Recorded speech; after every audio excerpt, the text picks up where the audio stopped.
Okay, just about there. Just setting things up on my end. Won't be a second. Just getting the second screen running so I can see any feedback along the way from anybody watching, which is always helpful.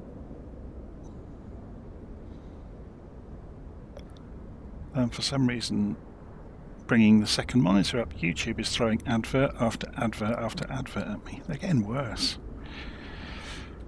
Okay.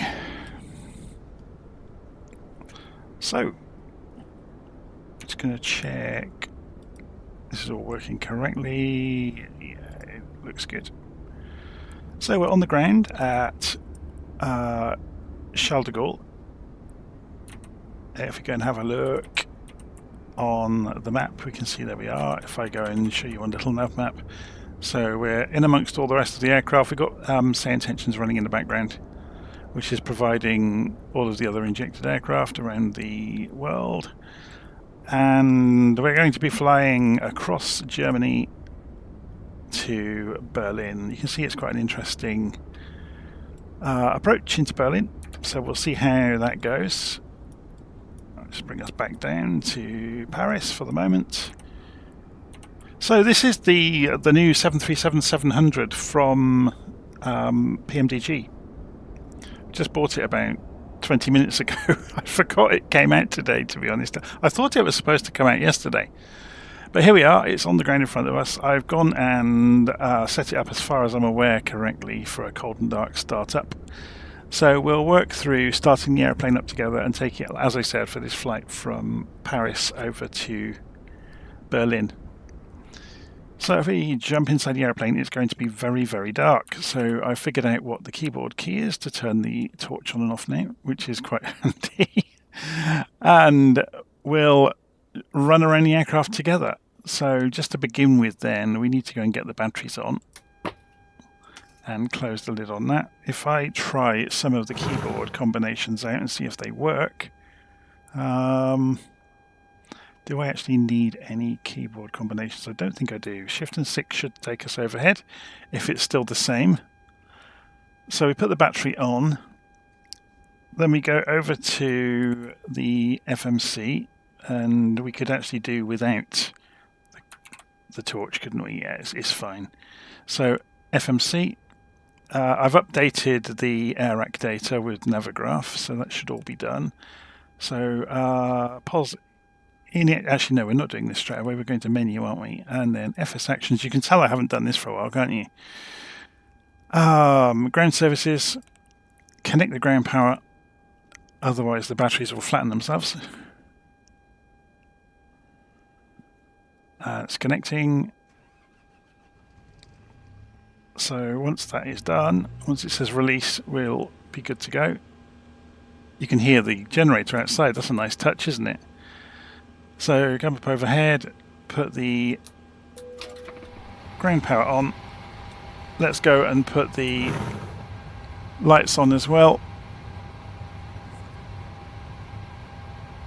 So then IRS we can do while we're here. So, or we would if we could get to the switches easily. The simulator sometimes gets in its own way, doesn't it? And we can set the status to heading. Oh, it's already on heading status. Very cool. And then Shift and 6.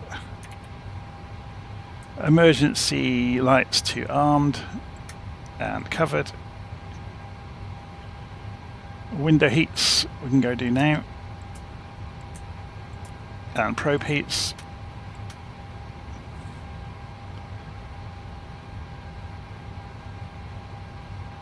And then we're going straight down to the FMC. So we're going to press the clear button. And we'll press menu to come back to here to begin with. So press menu, which we have done. Then we're going to go to FS Actions and Fuel and set however much we want. So we'll set 2/3 full. It's worth having a look actually to see what's in the tablet these days, to see if they've improved it. So EFB, request the data from Simbrief. So there's our flight from Charles de Gaulle, which is LFPG, to Berlin, which is EDDB. Can we... has it got anything to do with payloads? No, it hasn't. Oh, we need to reinstall the nav data. Interesting.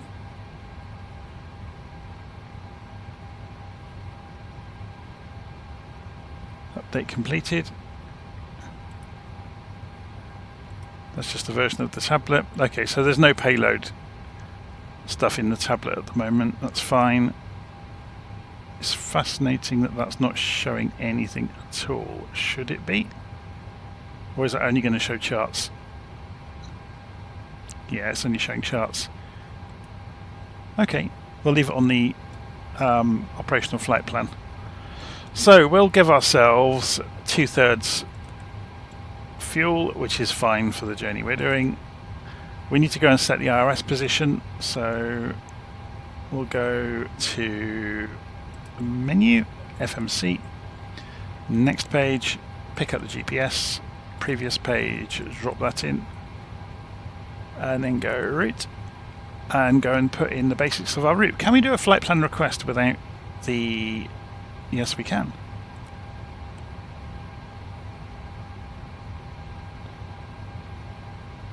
Do we need to just wait, or do we have to... No, it's doing something.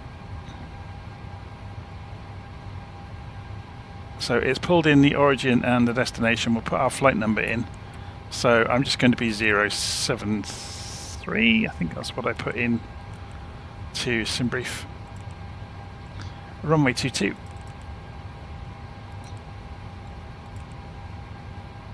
Clear. Clear. Clear. Runway 22 is runway... Oh no, it's not 22. I'm getting confused with what I was doing earlier on. So we're taking off runway 09 right.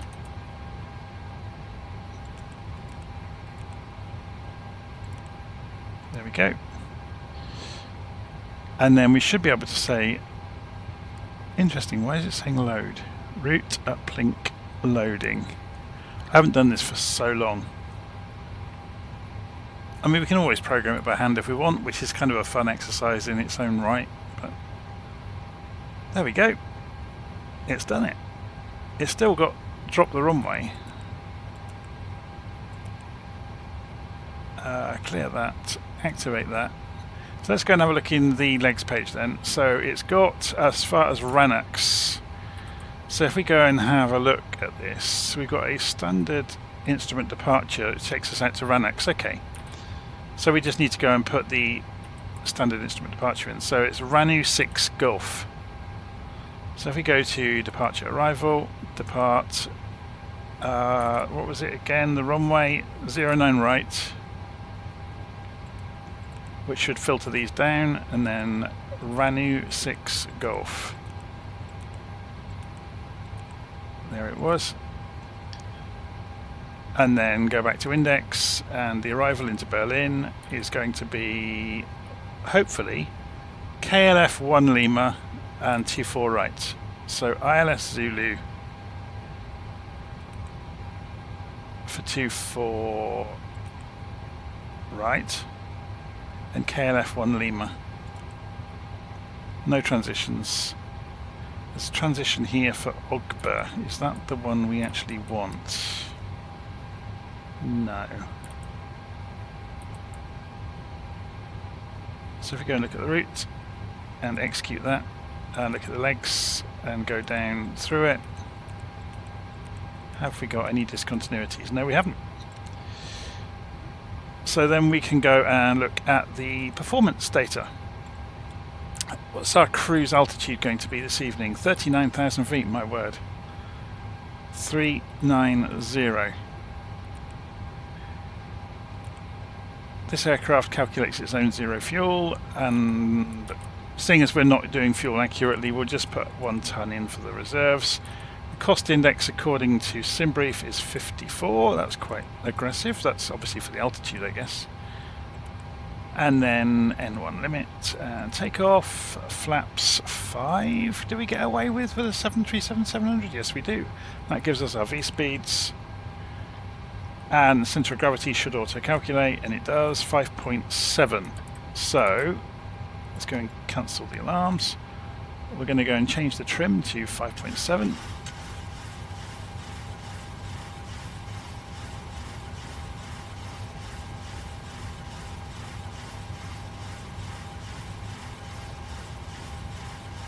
It's taking a while, isn't it?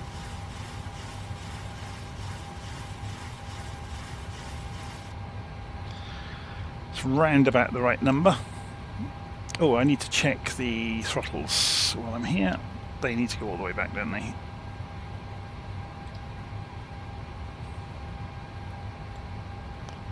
Okay, so that's the FMC done. We can leave it on the legs page. And we've got a solid line showing up here. That's all good. So, check the performance parameters. Done, done, done, done, done. Gross flight plan check. We don't need to do that.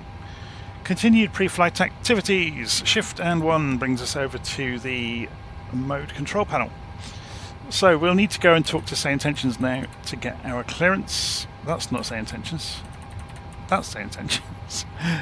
Over to clearance. So we're going to be Virtual 073 this evening because I've just got the Boeing livery. Before we talk to clearance, if we do it properly, we ought to go and get ATIS to get the information for the... Oh, we have to go and put the radios on. Oh no, they're on. Or are they? VHF1 is on. Did I play games with the headset recently?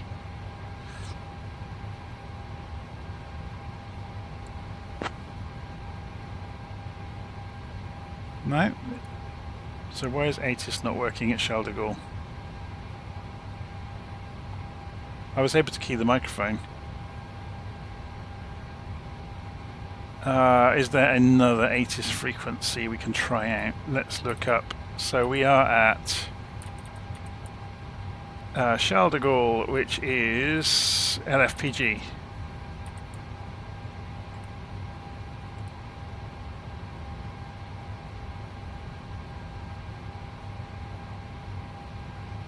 This should give us the frequencies.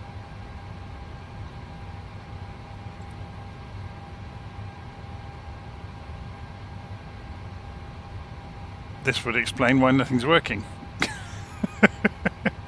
It would appear Say Intentions may be having some problems this evening. If they do, we'll just switch it off and we'll go without ATC. Let's see if we can talk to clearance at least.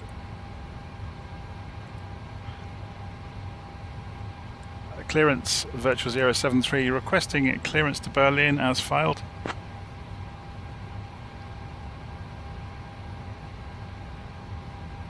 I am working on that clearance. Stand by. Okay, so some things are working, some things are not. We'll see how that goes.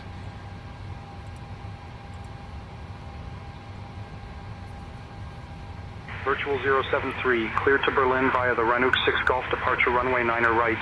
Initial climb to flight level 100. Departure on 124.355, squawk 4331. Cleared to Berlin via the Ranuk 6 Golf departure, runway 9 right. Initial climb at flight level 100. Departure 124.355, squawk 4331, Virtual 073. So, Squawk 4331 is the first thing we'll go deal with. Virtual 073, read back correct. Contact ground on 121.908. And we'll make sure this is on... It's on transponder mode at the moment, which is good. This is a slightly different unit than normal. We'll go and calibrate the altimeter while we're here. And set the altitude. It's already at 10,000 feet, that's all good. That's all fine. So we'll leave our cell phone radio check for the moment until we need to contact ground to do pushback. So overhead, we're going to go and fasten seatbelts. Ladies and gentlemen, welcome aboard to this auto. flight operated by Air France, Flight number 462 to Yaw Berlin. damper to on. We kindly ask you to take your seats as indicated on your boarding passes. Cabin pressure to and cruise store your hand altitude, luggage in the overhead 39,000 bin wasn't it? or under the seats in front of you. Should you require any assistance, Our fuel pump do not 1 hesitate to on. contact any member of the crew. APU Thank you to for your start. cooperation.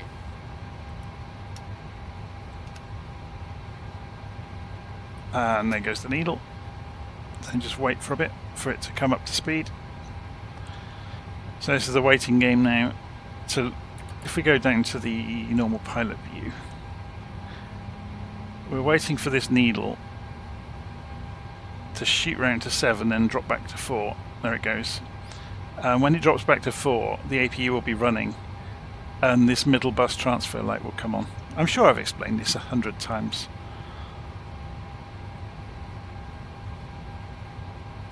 So needle's coming back down. This is the exhaust gas temperature of the auxiliary power unit, by the way. So that's the small jet engine in the tail that it is electrically spun up, and then it provides the compressed air to spin up the main engines. Okay, so it should come on any moment. There it goes. So we can now transfer power generation over to the auxiliary power unit. So we're no longer using ground power. So that's why it says ground power is available. We're not actually using it anymore. Okay, so APU is up and running. So then we can go and put the anti-collision lights on.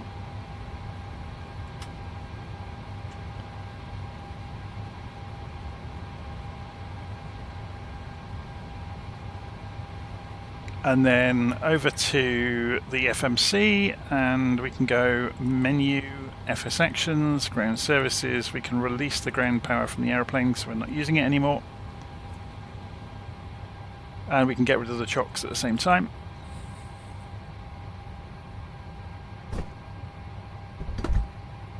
And then back overhead, we can go and turn all the fuel pumps on to get ready for engine start in a moment.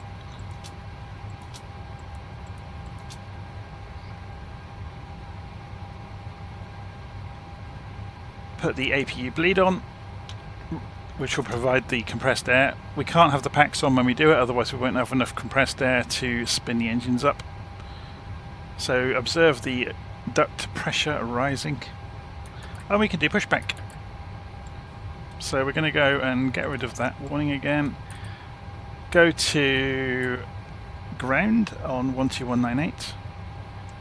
Ground virtual 073 requesting pushback and engine start. Let's get a look at the map to see where we are. Virtual 073, pushback and engine start approved. Face east. Pushback and engine start approved. Face east. Virtual 073. So we want the tail to go to the right. Now, I'm not going to use the built-in pushback controls. I don't trust them. I'm just going to let the simulator do it, and we'll see what happens. So I'm going to press Alt and P. Here comes the tractor.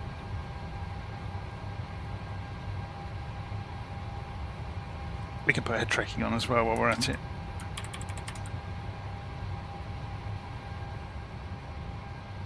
What can we see? Is there any other aeroplanes nearby? There's a couple over there. So let's take the parking brake off.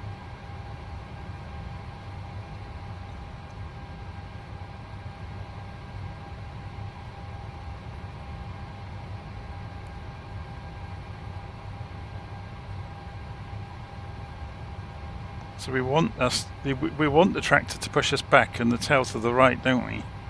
But he may not do that. Is he going to push us back today?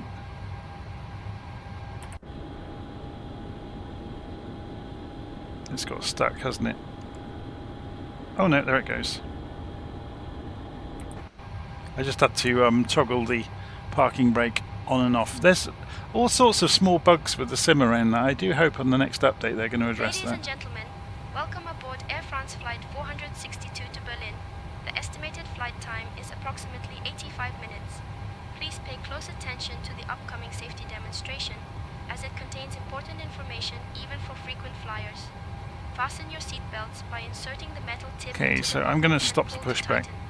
The seatbelt must be fastened whenever parking the brake back seatbelt on. sign is illuminated. Please return your seat backs and tray tables to the So we've upright already position got the and open APU your running. window blinds for takeoff and landing. Mobile So we phones and should electronic devices must be able set to flight go mode, and larger devices put the beacon should be light on, securely stowed. Smoking and the use of e-cigarettes are prohibited which anywhere on is board, the including the lavatories. anti-collision, isn't it, on this Oxygen aircraft? masks That's will fine. drop automatically if required.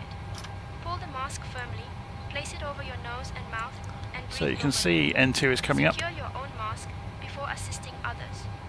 Life vests Waiting are located under for your seat or between the seats. 25%, I believe. Fasten it and Yeah. inflate it only after leaving the aircraft. And then Floor advance the level fuel lighting will guide you to the nearest exit, for which may be behind you. engine number 2. In case of evacuation, leave all And there we go, personal fuel flow is belongings increasing, behind exhaust and gas follow temperature is crew instructions increasing, immediately. and the turbofan Any speed is electronic increasing. device becomes hot or catches fire, inform a crew member immediately. The safety information card contains all details. Thank you for your attention. And the start system should go back to off all on its own, and it has. So then start engine number 1. So N2 is increasing for engine number 1. So this is the axle speed in the turbine that it's measuring. So if you keep an eye on fuel flow, once we turn the fuel pumps on to come through the engine, there we go, watch. Whoomph. And then look at the temperature go up.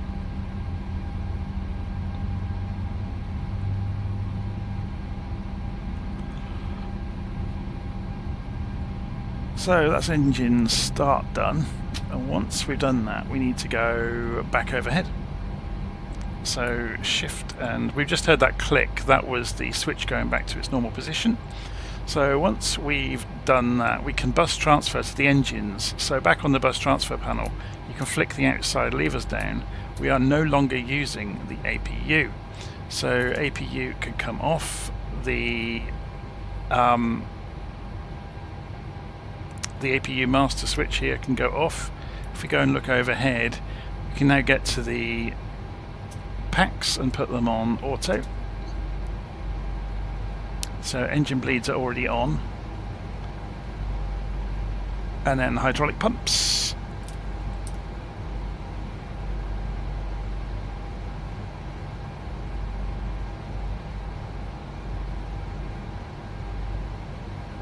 So we've done the hydraulic pumps, we've done the packs.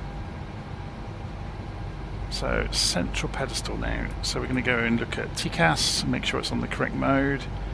So we're on transponder mode. We'll go TA only, well, even during taxi it won't hurt. We'll be transmitting our position. And we said 5 degrees for takeoff on the flaps, so we'll just go and have a quick look at that. Make sure that my controls map correctly. There's 5 degrees. Okay, let's have a look outside. We want to go that way, don't we? Let's go ask for taxi, and then it'll be obvious what we're going to do next. So let's go back over to say intentions. And we're already talking to ground.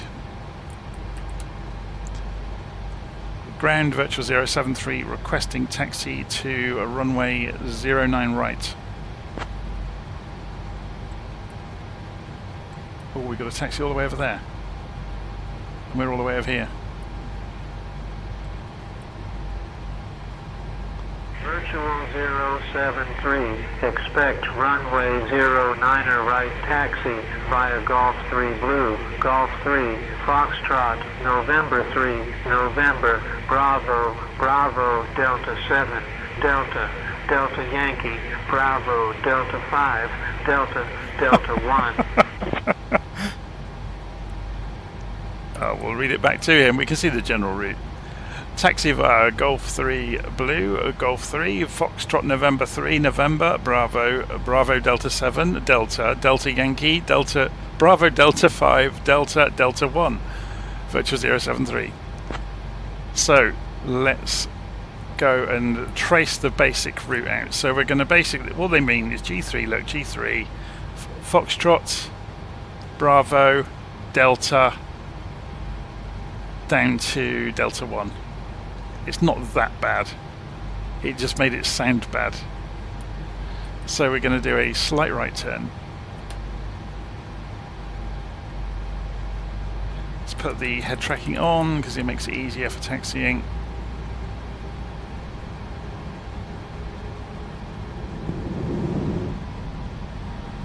Okay, why are the brakes not coming off again? Oh, it's a Boeing, isn't it? That's why.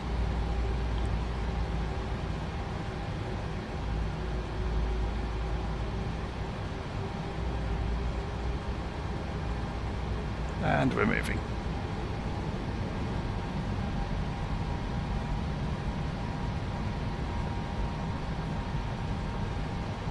With the Boeing, you have to hold the toe brakes on to release the parking brake. I'd completely forgotten until that just happened.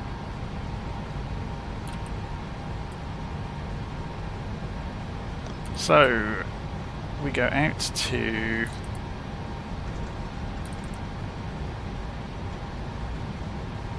the right hand one of these by the look of it.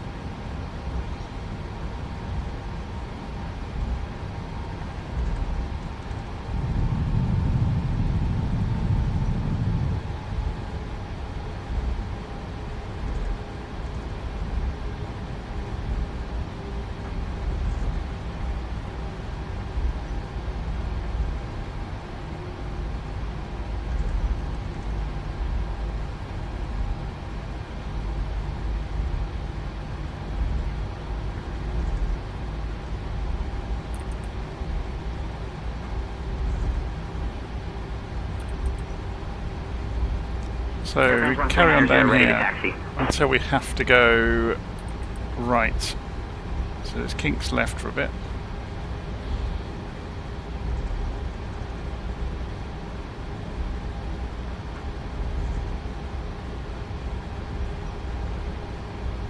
Air France 1390, runway 8 left taxi, via Golf, Foxtrot, November 3, November, uniform, Tango 2, Tango 1. Runway 8 left taxi via Golf, Foxtrot, November 3, November, uniform, Tango 2, Tango 1, Air France 1390.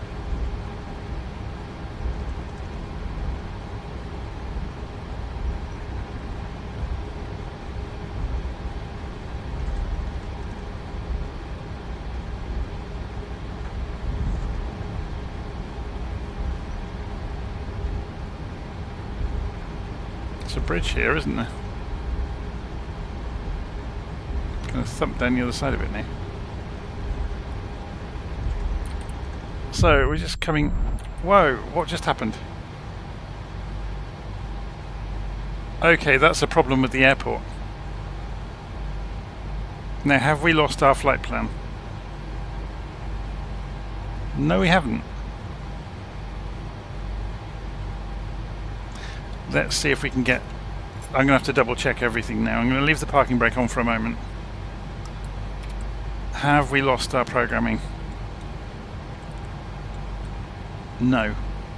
Have we lost departure and arrival?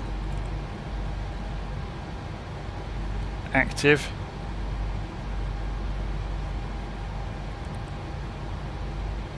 It's a solid line. It's fully programmed. The aeroplane just blew to bits, didn't it? We've lost... flight directors aren't on. Missed that earlier. Has it reset the... No, this is still correct. TCAS is not showing anything. Have we got the correct transponder code? 4321, that's correct. That's weird. Let's try that again then.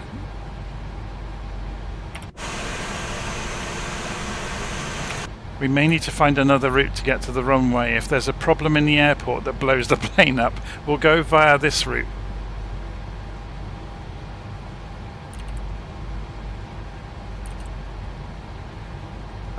So we need to just do an immediate right turn once they've pushed us back sufficiently.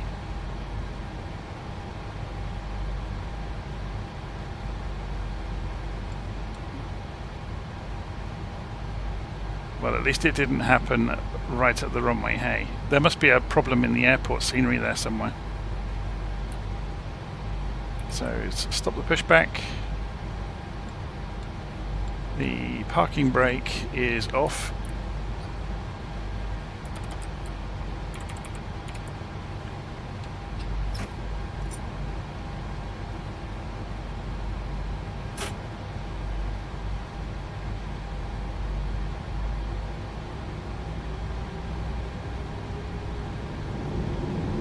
Swift 7 Victor Alpha, taxi to the ramp. Swift 7 Victor Flaps Alpha, are still at 5 taxi degrees. to parking via Victor 6, Sierra 6, hold short of runway 26 right, then Tango Niner, Tango November, Romeo November. So we're going to go Romeo, through Foxtrot, Golf 11 2. here and go a different route to hopefully avoid hold short of runway 26 right. whatever that Tango was. Niner, Tango November, Romeo Foxtrot, Golf 2, Swift 7 Victor Alpha.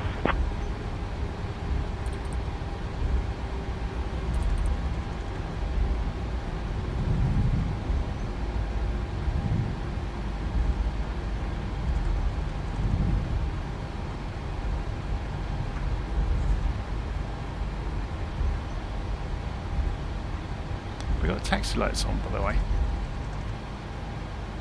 Make it a lot easier, wouldn't it?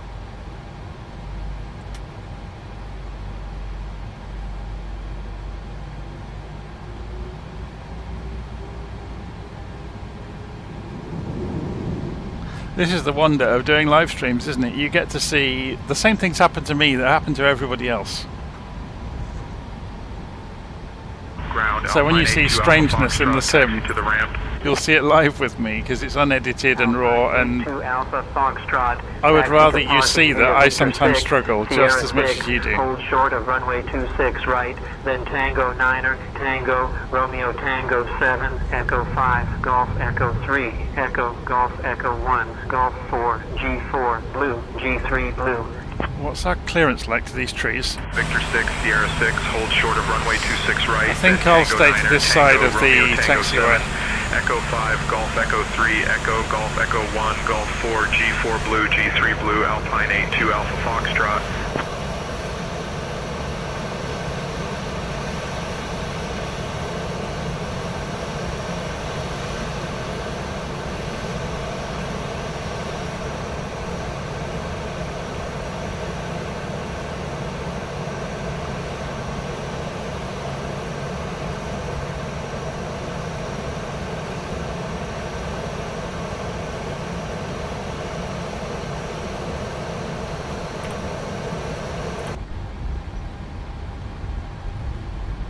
Okay, so we carry on down. Yeah, we turn right onto Foxtrot. So we've just cut out that bit over there that had the problem in the scenery.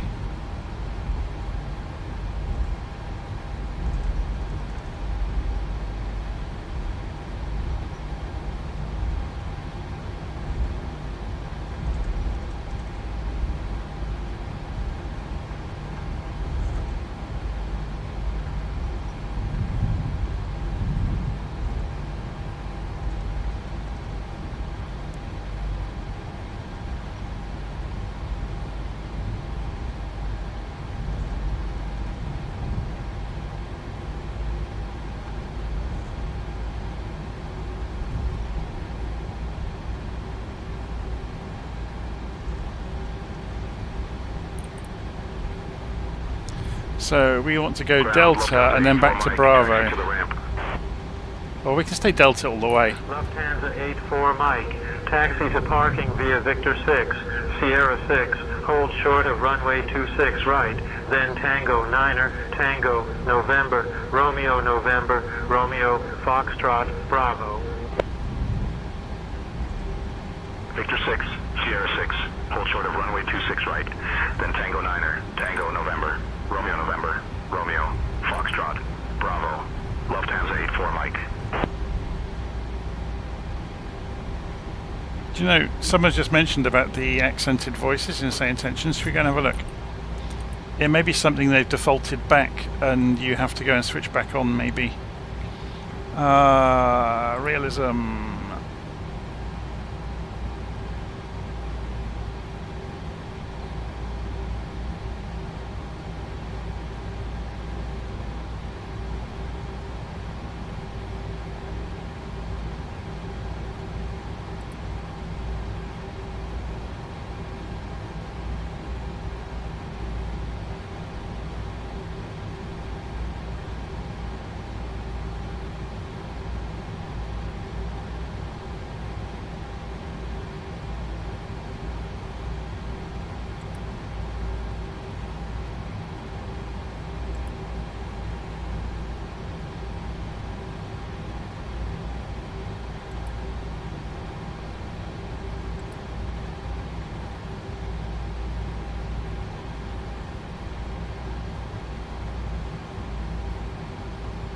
Yeah, I'll ask them about that.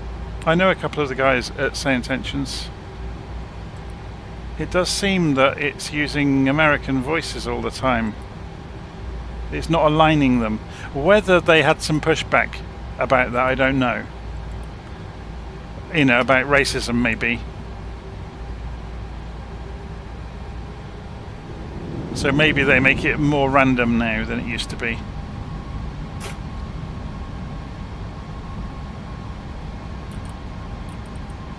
Or maybe it is something that's wrong with the system.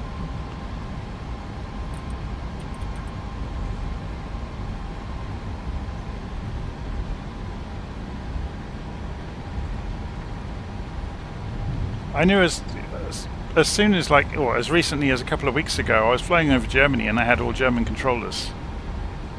So we'll see what happens en route. It could be a mistake, or, you know, something has gone wrong in the system, of course. They are working on it all the time. So we tend to be working in an active, or using an active beta all the time, or beta, depending on where you are in the world. So second left is Delta. So this should be Bravo coming up.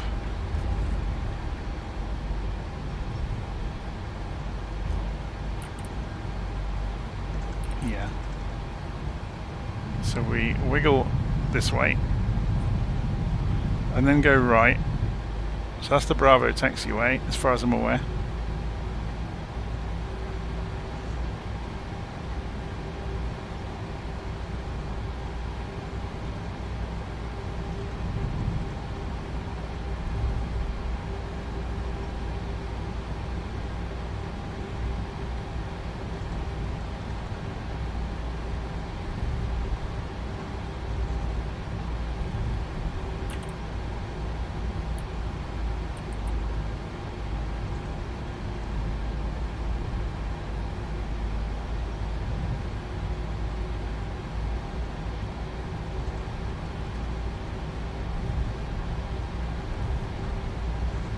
We're gone too far. Are we on Quebec? Yeah, I thought we had. The let's jump across. No one's going to notice. Oh, there's grass there. We can't. We'll have to wait. Jump back across to Delta. I was looking at the signs there outside the taxiway, and I thought that doesn't line up with what we can see on the map. But obviously, it's. I think the projection point of the airplane is in the middle of the airplane, and of course we're right down at the front. So yeah, we're on Quebec. I thought that made no sense.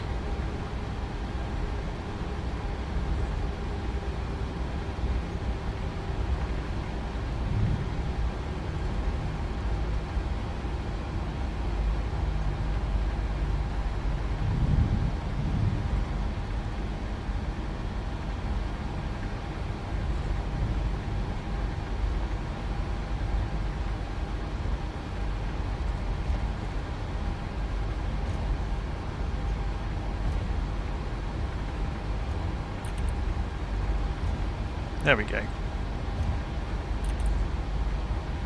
So, welcome to Professional Taxi Simulator.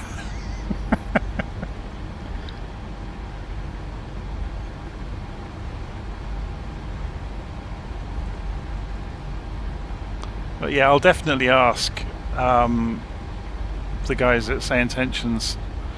It's funny, they reached out to me this week. They were asking if I was going to Flight Sim Expo in Minneapolis. But I went and looked. The cost, even if I got the time off work to do it, you know, to go to Minneapolis for the weekend, with the cost of aviation fuel at the moment and the cost of flights, I'd be looking at £2,500 for the weekend to get there and back, and hotels and everything. It would be mad, and I just can't warrant doing that. I think they had visions of getting me up on stage and having a talk with me in front of everybody. But yeah, one day. Okay, we're going down to Delta 1, aren't we? We don't need the whole runway for this aeroplane.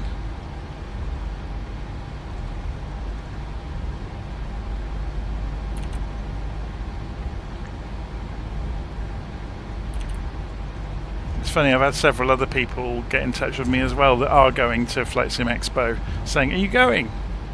We'll go and get a drink together or something, but I just can't warrant spending that amount of money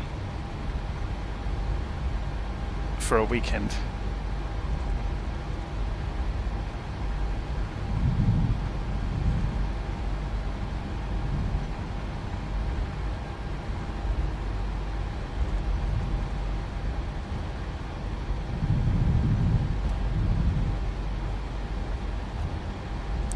Delta 3 on the right there.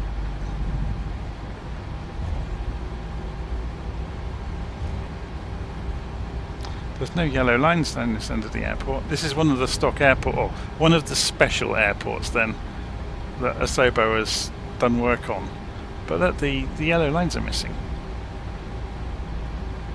Of course, there may not be any on the real one, but you'd think there would be.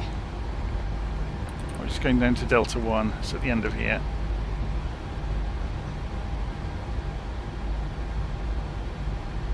Yeah, because the flights to get to America now are absolutely eye-wateringly expensive.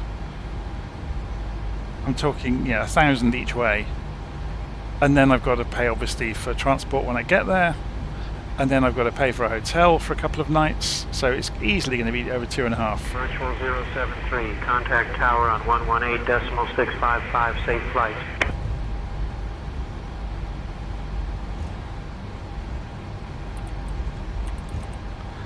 Contacting tower 118.655, virtual 073, good day. I should have said good evening really, shouldn't I? Tower, virtual 073, approaching holding point Delta 1 for runway 09 right.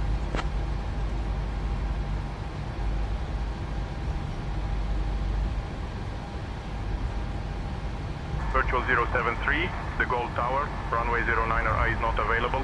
Active runways are 8 left and 9 right. Please proceed to holding point for runway 09 right. At holding point for 09 right, virtual 073. He obviously misheard me, didn't he? And we have a regional accent, I don't know if you noticed that.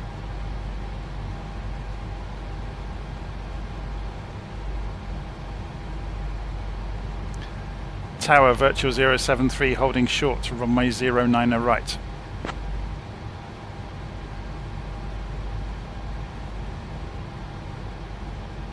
Virtual 073, runway 9 right, winds 110 at 11, Arnab Papa Golf 091, clear for takeoff. Clear for takeoff, runway 09 right, virtual 073. So, landing lights on. And logo lights on. Strobes can go to strobing, and we'll roll out onto the runway.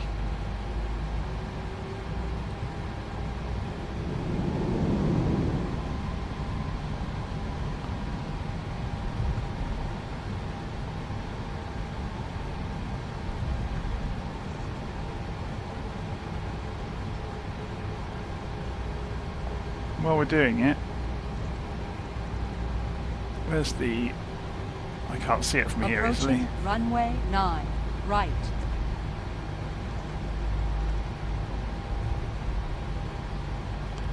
I'm just going to bring us to a halt for a second. Shift 6. I couldn't get to it. I couldn't crane my neck far enough back. Oh, we've got that on dim already. Oh, there we go. The switch was broken. Where we this is why I was double checking everything. I wanted some light so you can see what's going on inside the cockpit. I mean, I'll be fine, but I'm aware that the compression algorithms used for the screen mean you probably won't see anything in really dark areas.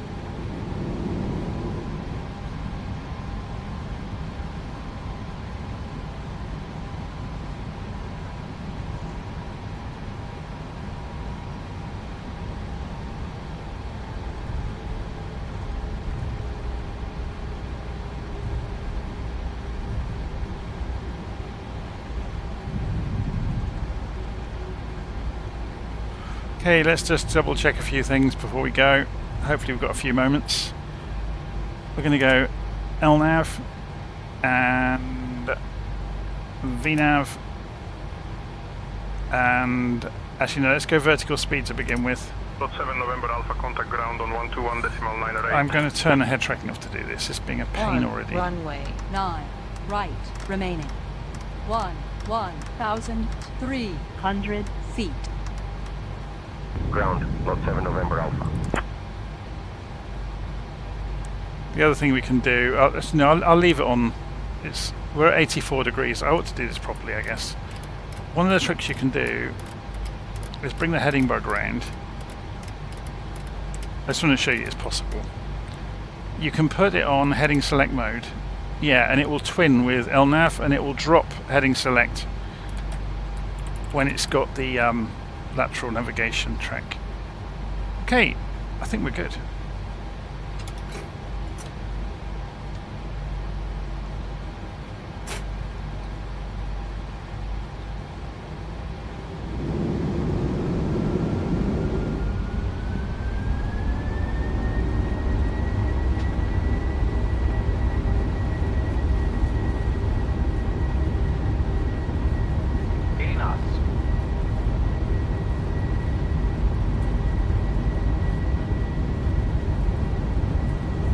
V1, rotate. November Alpha, hold short of runway 26 right. Positive rate of climb. Hold short of 26 right, Lot 7 November Alpha.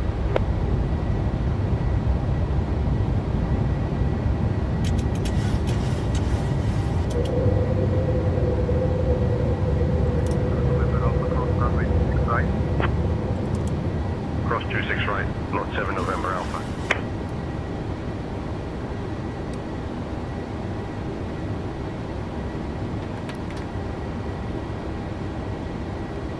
Virtual 073, contact departure on 124.355. Contacting departure 124.355, virtual 073.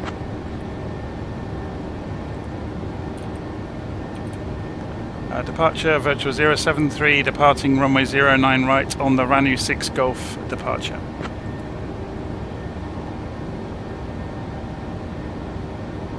Virtual 073, de Gaulle departure identified, climb flight level 070. Climbing flight level 070, virtual 073.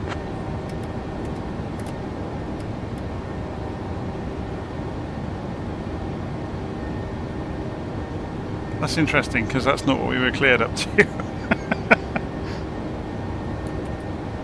But obviously things change.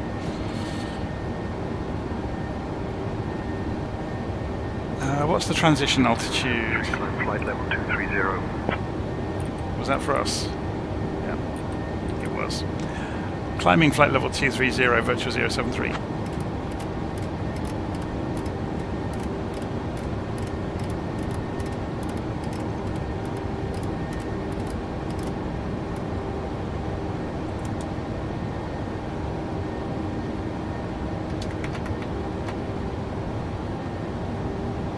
And we've gone through the transition altitude.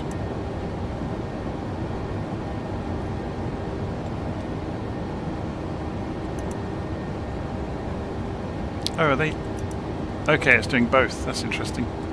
I know you can configure that in the PMDGs, but obviously this is newly installed. I didn't know if it picked up settings from anywhere else. Coming up to 8,000 feet.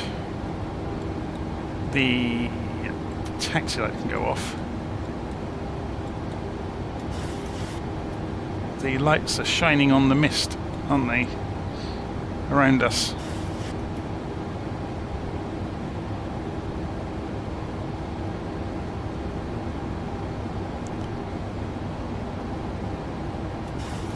Coming up through 10,000.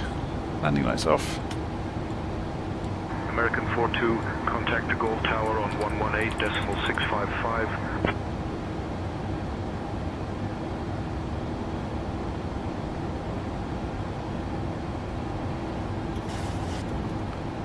Should go and turn the co-pilot's tablet on. Contact de Gaulle Tower 118.655. 42 heavy. Dear guests, the use of approved electronic devices is now permitted in flight mode. Cabin service will begin shortly. Thank you for your attention. Yeah, there's no moving map on this one either, is there? Oh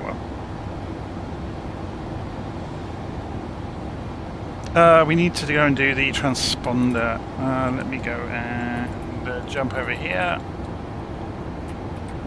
Put us in TAR8. And we'll go and press 073, climb flight level 310.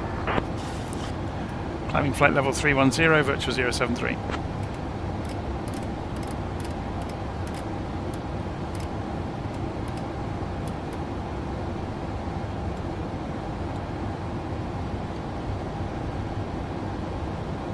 We never set rejected takeoff, and I didn't remember, or I don't remember doing it, and I don't remember seeing obviously where the plane blew itself to bits, it threw some of its systems out a bit.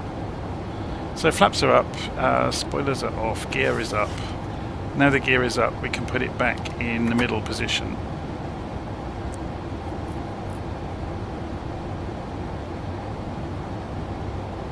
Let's increase the range on the navigation display. Let's increase the range on the co-pilot as well.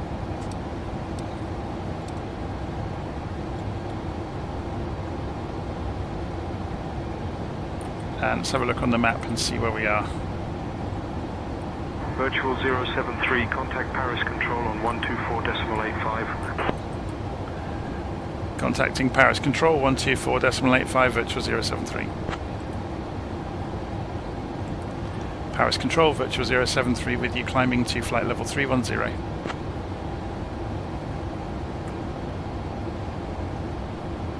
Virtual 073, Paris Control identified. Good evening.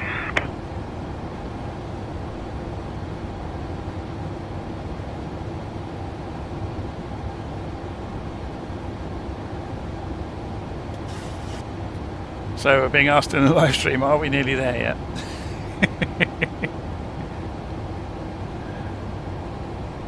If I move the view up, we get to see some of the twinkly lights outside as we depart.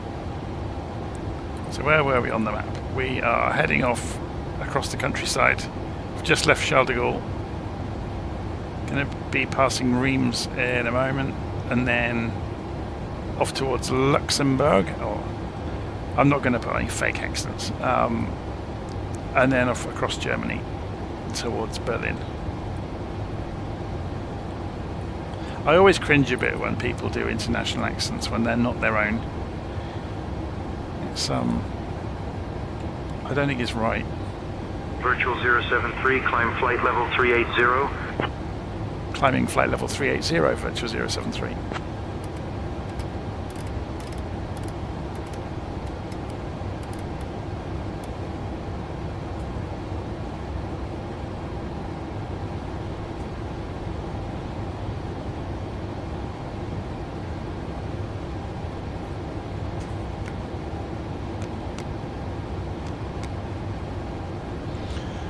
So, on the FMC, if we go and look on the Lex page, it gives you the...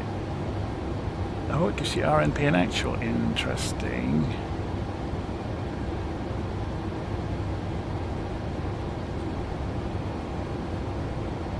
So this is how far the guidance is out.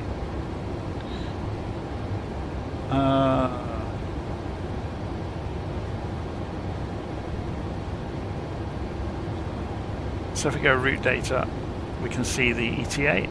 We haven't got wind, have we? Can we do a wind request and get the wind data? Can we do that while we're in the air? Let's find out.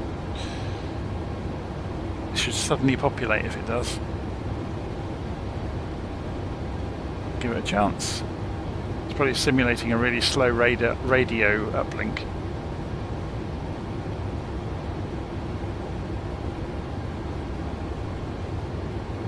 Cruise wind uplink ready. Load. So it's received the data and then you push it into the system, I suppose. And there it is.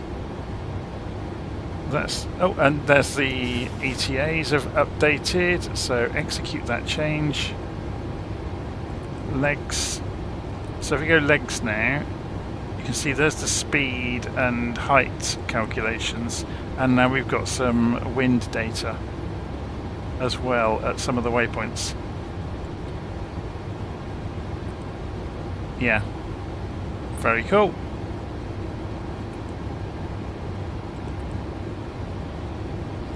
Virtual 073, climb flight level 390. Climbing flight level 390, virtual 073.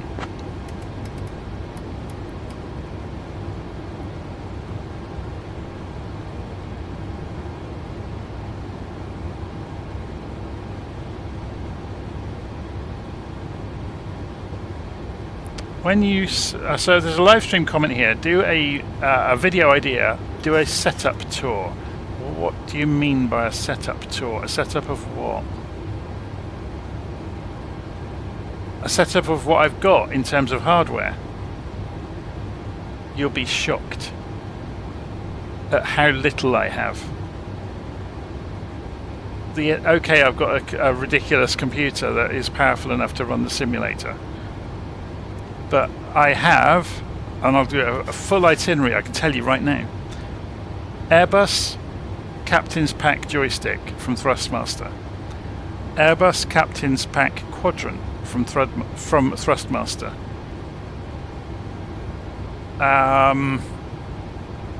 Tobii Eye Tracker. Cheap headset made by Trust. That's it. I don't have any of these flashy button panels or anything like that.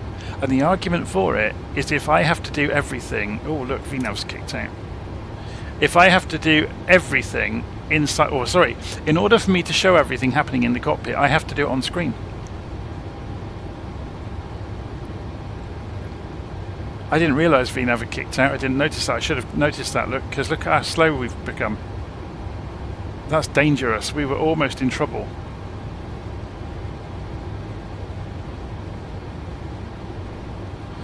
Yeah, so I have very, very little in terms of hardware. I don't even have rudder pedals, and I keep thinking about buying some. I keep looking at the Bravo and yeah, the Honeycomb Alpha, Bravo and Charlie kit. So they're yoke, quadrant, and why have we got a warning? Come on.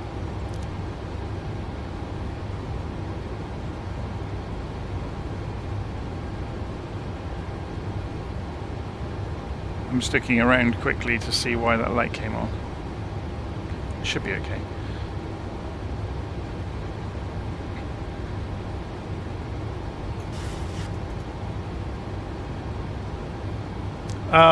Many years ago, when I was a lot younger, I used to mess around with racing car games, and obviously, yeah, having pedals in a racing car game and a wheel made a huge difference.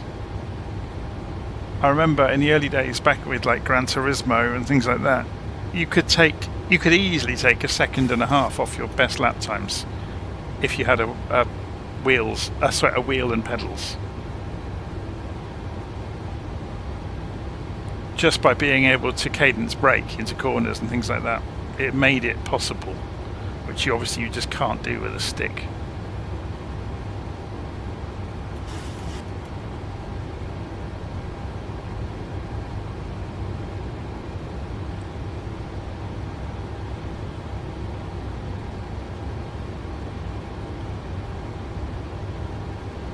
I expect at some point, maybe I'll be cheeky and approach Honeycomb and say, if I do a big review for you. Wonder if they'd send me a review unit permanently. No, I'd want to buy them because I like supporting the companies. People are always surprised to hear that I buy nearly everything that I use in the sim. I have been given freebies in the past, but it's not a free ride, because if you are given a freebie, you still have to pay the tax on it. So yeah, it's a bit of a nightmare.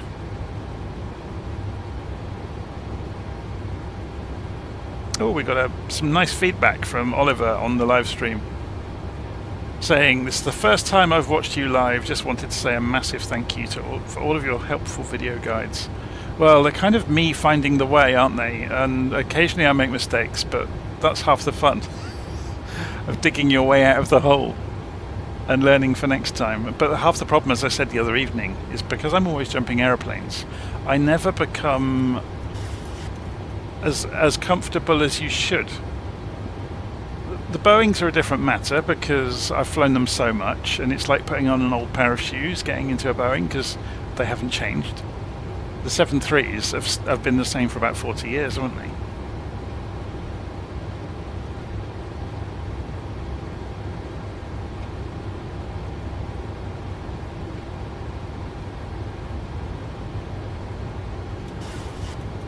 Yeah, it does make me smile though when you see some of these expertly crafted videos and you see cuts in them all of us, and you can see what's going to happen, and then you suddenly see the cut and everything's fine again. It does make me laugh.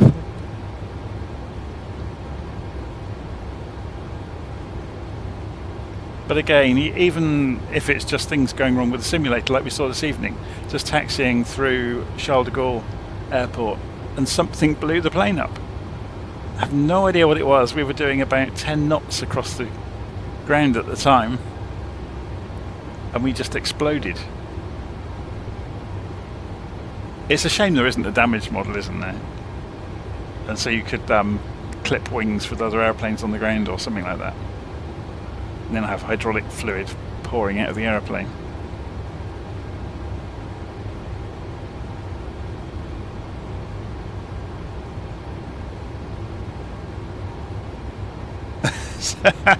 Oliver is saying he dislikes Charles de Gaulle because it takes 45 minutes to taxi anywhere. It did this evening.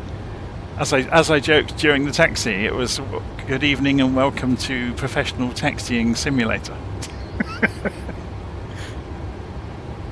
It's such a big airport, isn't it?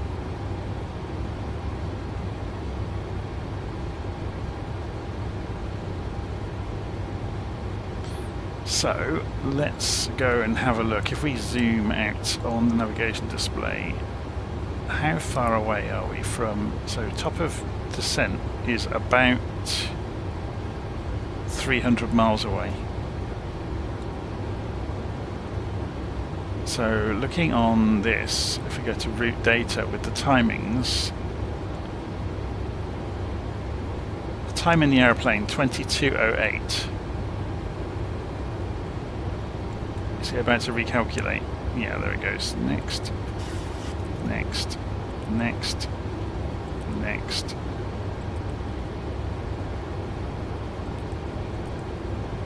So where was top of descent after not go? Okay, so it's going to be about 3/4 of an hour until top of descent. Oh no, 35 minutes.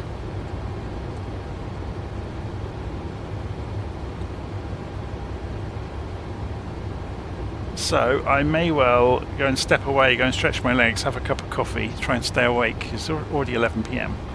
So we're looking at about maybe midnight to be on the ground with the aeroplane shut down.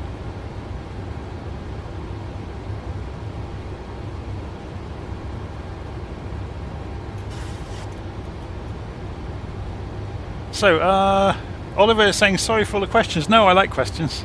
They're good. I don't always know the answers though.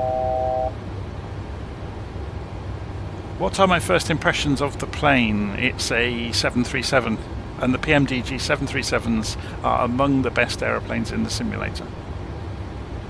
They are super smooth. You know, the in terms of frame rate, I mean. They are very, very efficient in terms of, you know, not taxing the computer, so that they work wonderfully. So the klaxon you just heard, we were within 1,000 feet of top of climb.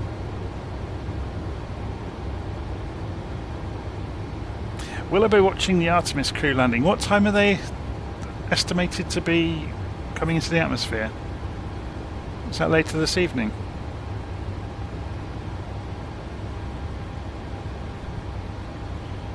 Let's have a look on the BBC website, see what they're saying about it.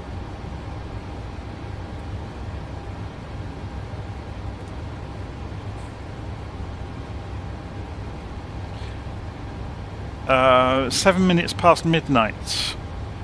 So in about an hour's time. That's splashdown. I'm not sure how many minutes ahead of that coming in through the upper atmosphere would be. 53 minutes. Okay, the BBC's got their timings wrong.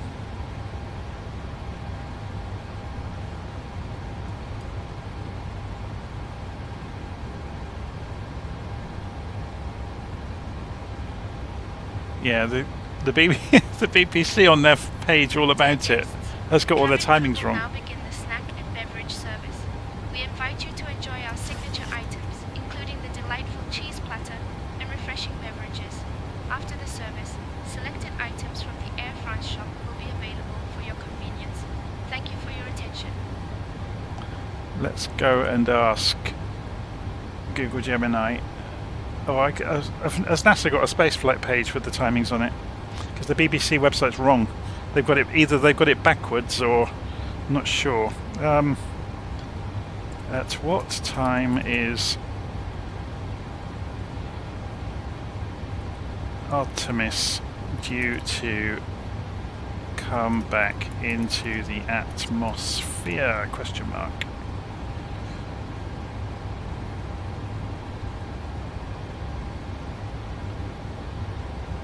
Okay, official NASA timeline.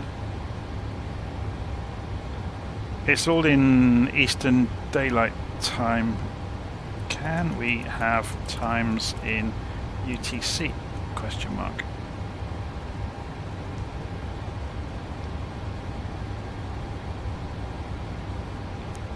Just having a think. Atmospheric entry 2353 UTC.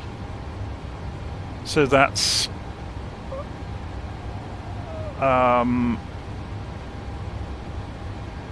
in an hour's time. 2 hours for the UK. Because UK is BST plus 1.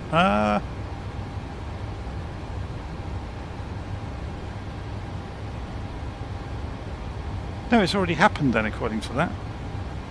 It happened 20 minutes ago. They came into the atmosphere.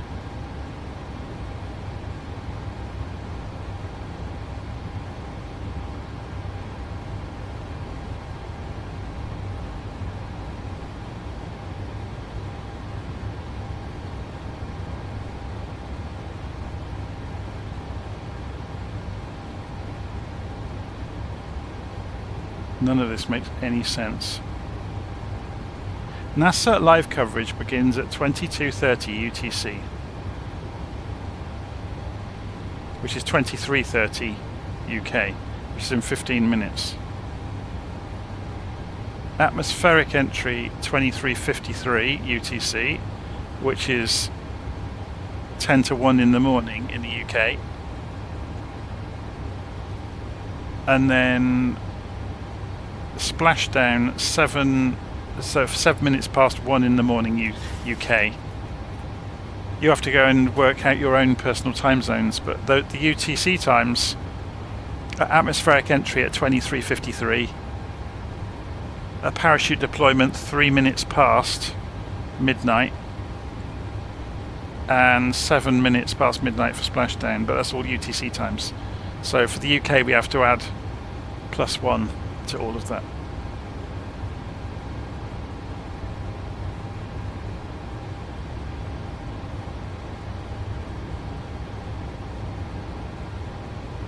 So as you can see on the map, I'm still 250 miles away from top of descent, so I'm going to take a little while. Should we have a look outside? Still got the tail light on.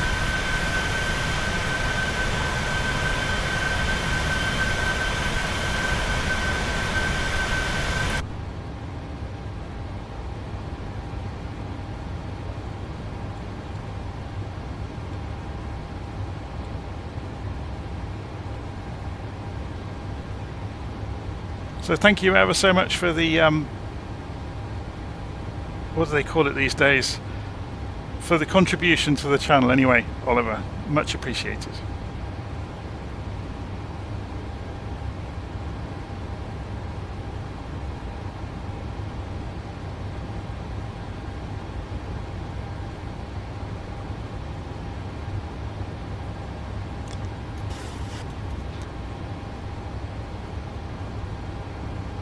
So if you want to find out anywhere online of all the things I do, the easiest place to go is, if I just pull it up alongside this, if you head to johnbeckett.online, it's like a front page of the various things I do. Just recently, if we go to the YouTube channel, this is just an experiment at the moment. If you go to the store bit in YouTube, you can see we've now got... Would you like anything to drink or a small snack? Hang on a second. I'm good, thank you. So I'm selling t-shirts. Thank you, Captain. I will be back shortly. I did this more to see if it was even possible. But yeah, apparently it is. I can sell t-shirts for 20 quid a go from spring.com. So I'm going to make a load more, and I'm going to have them with things like I forgot to switch on ACARs and all kinds of other stuff like that. But I just thought that would be fun. If you get one at the moment, you get 10% off. But yeah, you can get the same thing written on a mug. So you can go in here, look, not real pilot. It's just a bit of fun. I've just tried that out recently. They emailed me and said, do you know you can do this? And I said, can I? So anyway. But yeah, if you go to johnbeckett.online, then it shows you all the things I do. So there's obviously the YouTube channel, there's the newsletter. So everything I do on YouTube goes out, and the newsletter, if you subscribe to it, will send you an email.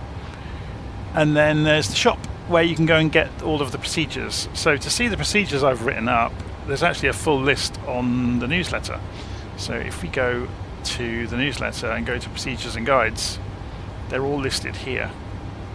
So all the different things.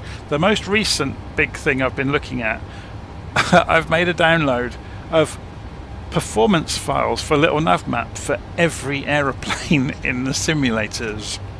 So they're all in there. It took a hell of a long time.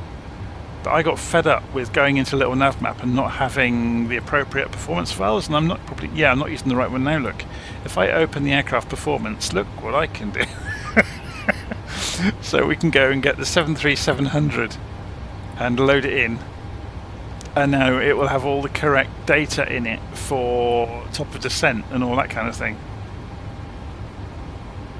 and fuel burn, so you get a proper fuel burn report based on your airframe. It's good, isn't it?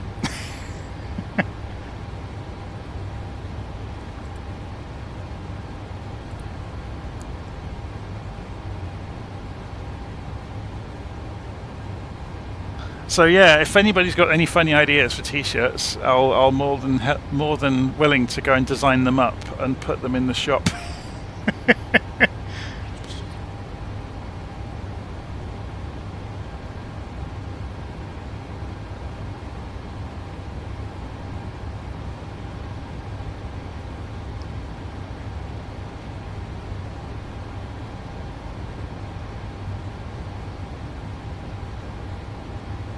It's a funny old route, isn't it? Wriggling around over the sky. It's on the intersections in between different airways, obviously. It's probably a lot of routes coming into the same place. If we go and have a look in Navigraph, we'll be able to see them. So yeah, look. Oh, it's just strange, look. There's waypoints, but it is on the airway. I wonder, it must be to avoid the airbase here, look. They're going around it.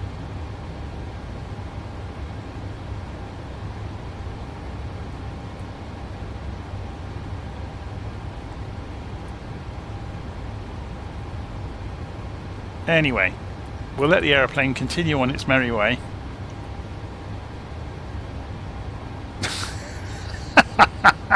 Oh, I love that one. I survived Jonathan's taxi at Charles de Gaulle.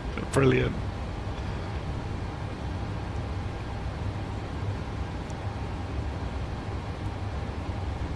You could do a variation on the T-shirt with the roll of tape and the WD-40, couldn't you?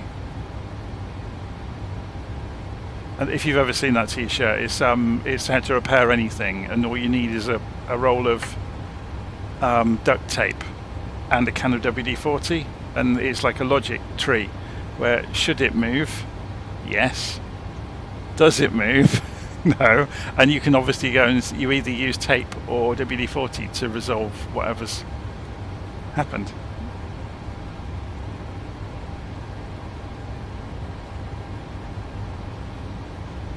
But you could do a similar thing with aeroplanes, couldn't you? With, you know, whether it's a good landing or not. Can the aeroplane be operated again?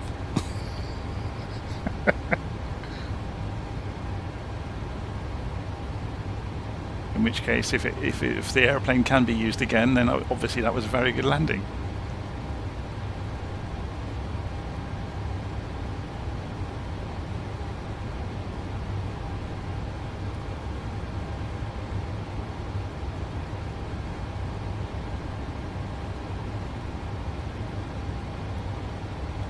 Gets a bit cluttered, zoomed that far out, doesn't it? Right, I'm going to go make a coffee. I'll be back in a few minutes.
Okay, I'm back.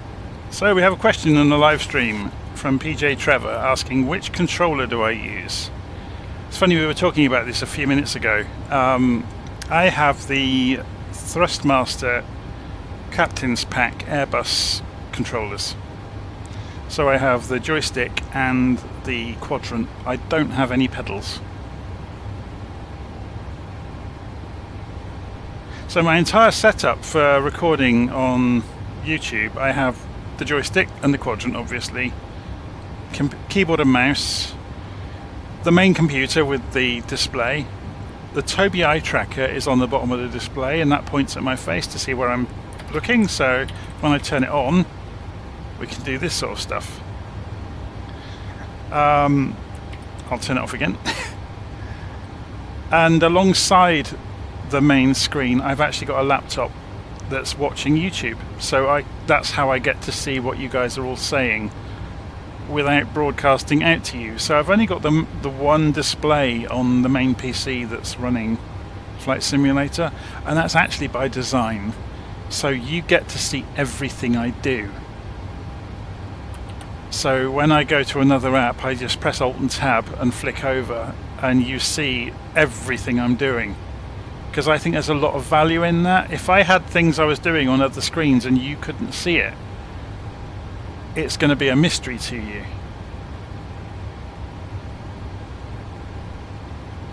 So someone's saying, how do you deal with the Thrustmaster issue, the reverser axis not working properly? No, it works perfectly. In an Airbus, in the Boeing, I've got it set so the button on the side of so this button on the Airbus stick is similar, but it's red. I've got it set so when I hold that down, that's reverse. So I've got the full throw that takes me in the Boeing from 0 to 100%. But then when I hold the red button on, it's flipping the levers back over. Does that make sense? So I hold the red button in, push the throttles forward, and that is going into reverse. Virtual 073, expect the Calf 1 Lima arrival. I'll have you descending in about 20 minutes.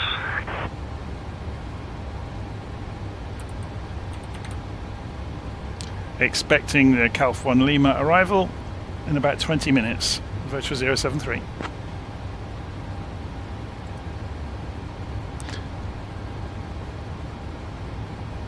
So for the same reason, I have disengaged the gear lever for the Boeings. The Airbus gear lever only has up and down. Boeings on the 737s have a 3-position landing gear lever, which just doesn't work with the Airbus stick. So I've disengaged it and I use the mouse to control it.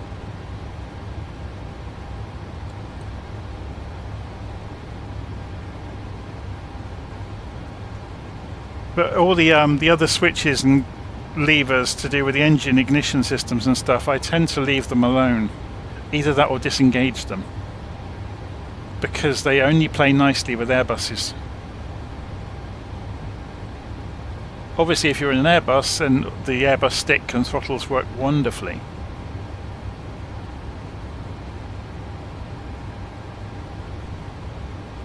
Have I done any key bindings? No.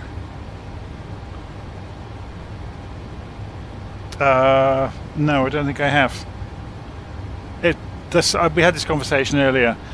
I do everything inside the cockpit as far as I can with the mouse, so you get to see me do it. Because I'm often demonstrating, and the fun for me is knowing how the real airplane works. If I go and wire every cockpit up to... I've got a Stream Deck here that I never use. But if I could very feasibly wire every switch, knob and lever up to the Stream Deck. The same for every aeroplane. And where is the fun in that? Of turning every aeroplane into one aeroplane? The fun for me is in seeing how different cockpits work and you know, knowing where the things are and how the idiosyncrasies of different cockpits and different aeroplanes, of how they work, you know, and how the different switches interoperate. And it's fascinating. Once you've done a few of them, you start to see kind of the development journey. So you can kind of see it really clearly between the Boeings, the McDonnell Douglas planes, and then the early Airbuses, and then the later Airbuses. You can see that really clear line where they copied each other's ideas.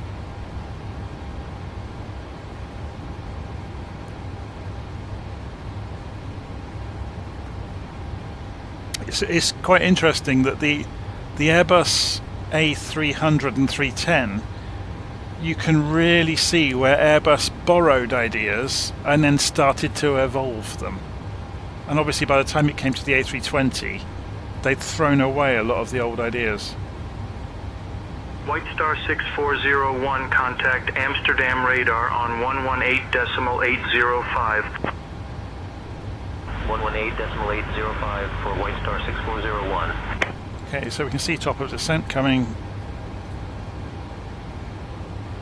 And we've got this quite involved approach into Berlin. I wonder if they'll make us do it, or if they'll pull us in early. If it's fairly quiet, we might get vectors when we get as far as, say, DB461. We'll see what happens.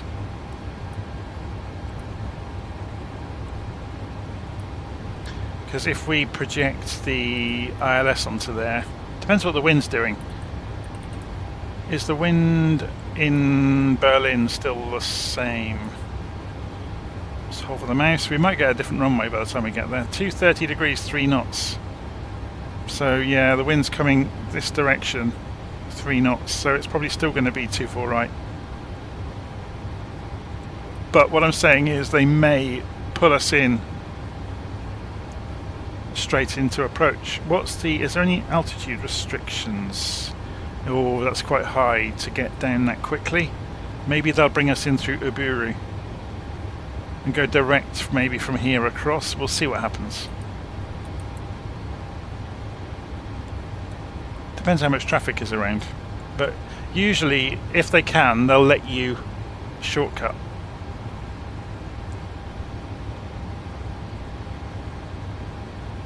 Because what's the point in sending somebody 10 miles down the road burning fuel if they don't need to?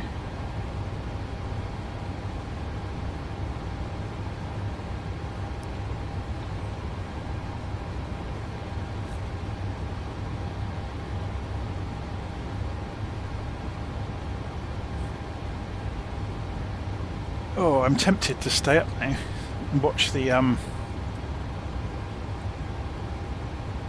NASA broadcast.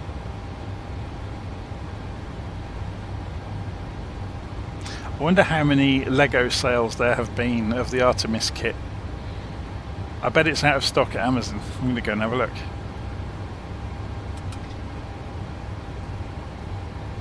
So if anybody didn't know, Lego make a really nice Artemis kit. Or Space Launch System, I think they called it, their one. There's several kits actually. And there's lighting kits for it. Oh my word. Oh my word. The NASA Apollo 11 kit made of Lego now costs £300. One in stock. That's mad. But it looks like the Space Launch System is out of stock.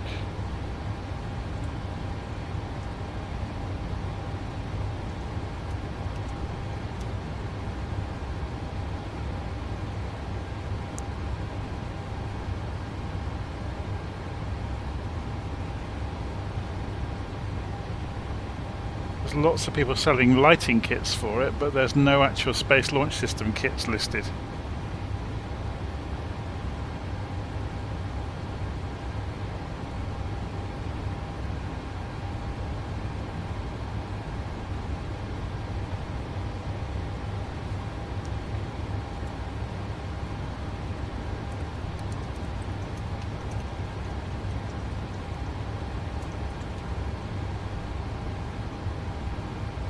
So the kit is £220. You can get it directly from Lego.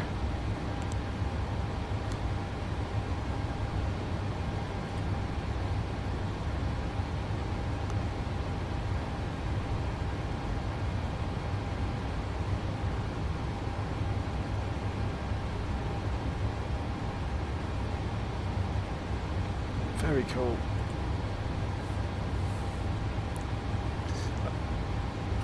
It'd be lovely to buy a Lego kit like that, but I'd have nowhere to put it. I know half of you will say, well, you make somewhere to put it, don't you?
There's not much other traffic around, is there? I guess it's late. It's like we said, yeah, there's a few bits and pieces, look, but we've gone past it. There's nothing over Leipzig at all.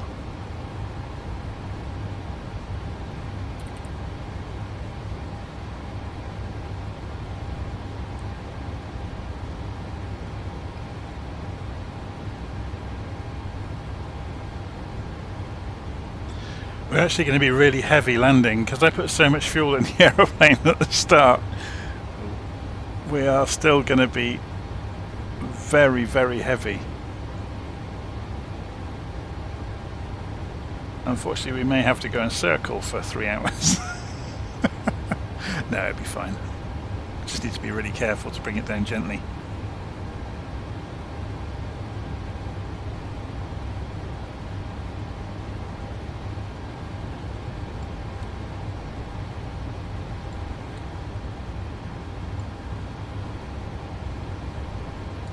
The light pollution is amazing, isn't it? The way it renders it.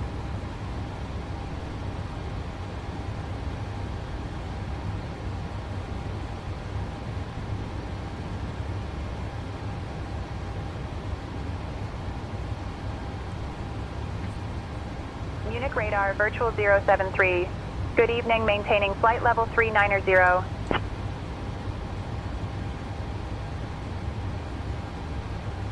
Virtual 073, Munich radar, identified.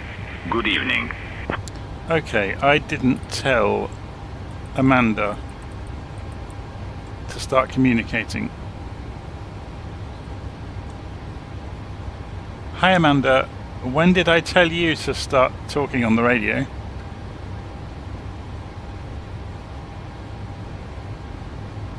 You didn't, Jonathan. I'm just here to assist with the radio when needed. But you just replied to Munich radar.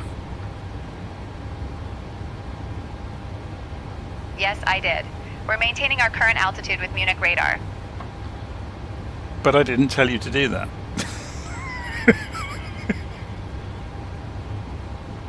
Jonathan, I only handle the radio communications when you hand over control. Let me know if you want me to take over. Oh, the system is becoming sentient. We're in trouble.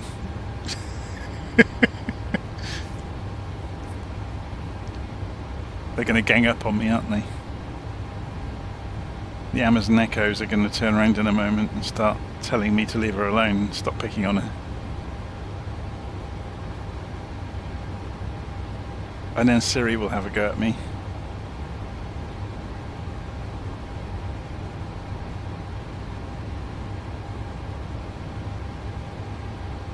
So has anybody else on the live stream got the new Amazon Echo? I'm not going to call the name. The Plus version of the Amazon Echo AI. It's very good.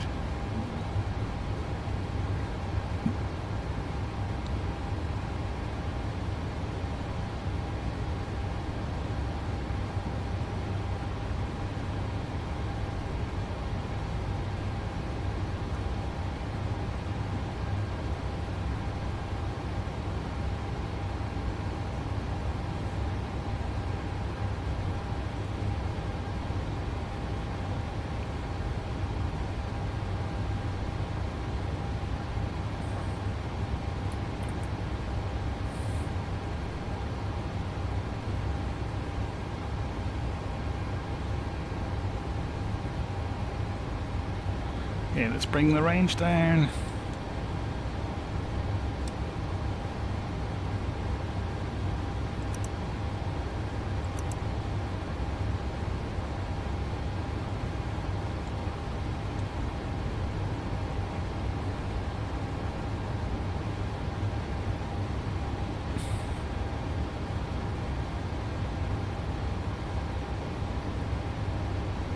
So there was a comment earlier about Simbrief giving really high cruising altitudes. They're not out of the ordinary though.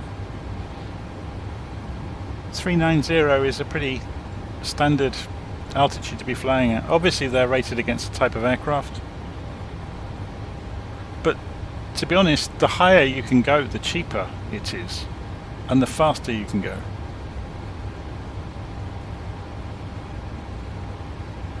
Because you burn fuel more efficiently at high altitudes and there's less drag as well.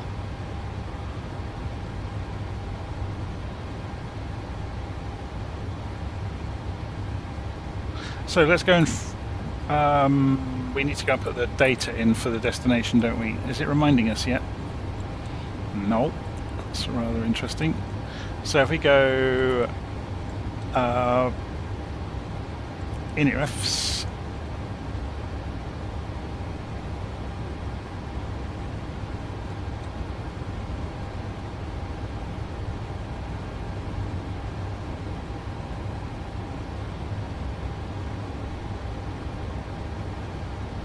am I going mad? Performance. There we go. N1. No. Maybe no. It's an Airbus thing, isn't it? I am going mad.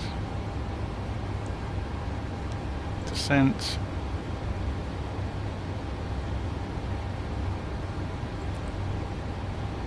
Yeah, we're fine. In the Airbuses you have to put in the destination data, you don't have to do it on the Boeings. I'd forgotten all about that. But we can still go and acquaint ourselves with the approach. So we are whistling along here. We're going to come in through KLF at below 120. And then above 8,000 feet, above 6,000 feet, above 4,000, and then drop into Berlin. If this happens. So our last communication, yeah, they're saying expect the KLF 1 Lima, which is this. KLF 1 Lima. Klasdorf VOR.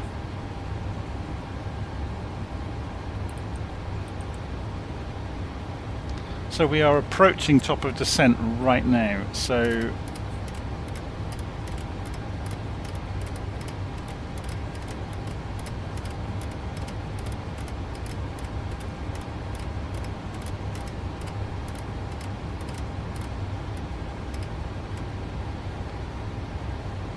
there's 120 programmed in.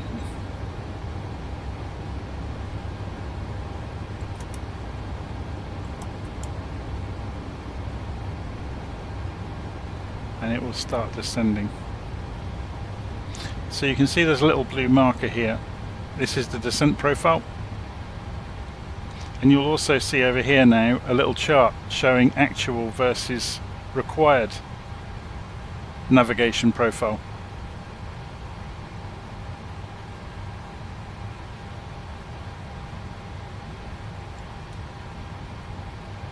So if we press that again, that'll come back to arc mode.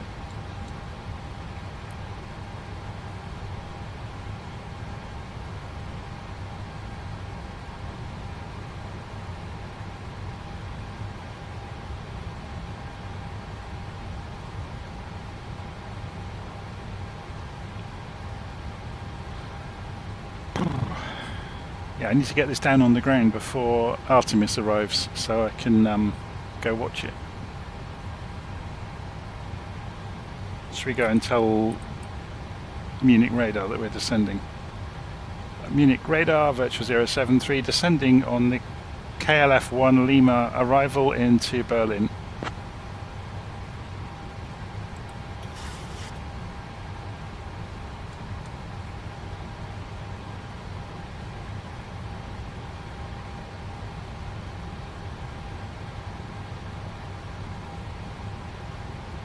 Let's bring the range down.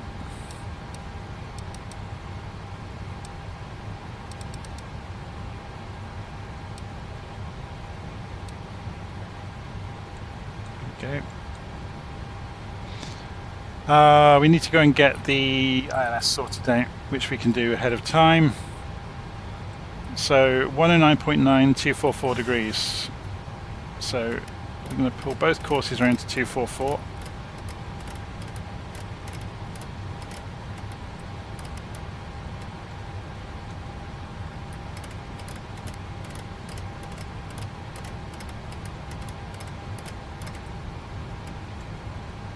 And 109.9, wasn't it? Yeah. So we need to change the mode of the frequency to ILS and put 10990. Transfer that to active. Do the same for nav2. Change the mode to ILS 10990. Transfer it to active. So the radios are ready to go for the ILS.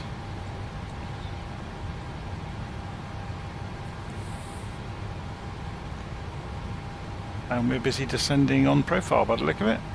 It's all looking fine so far.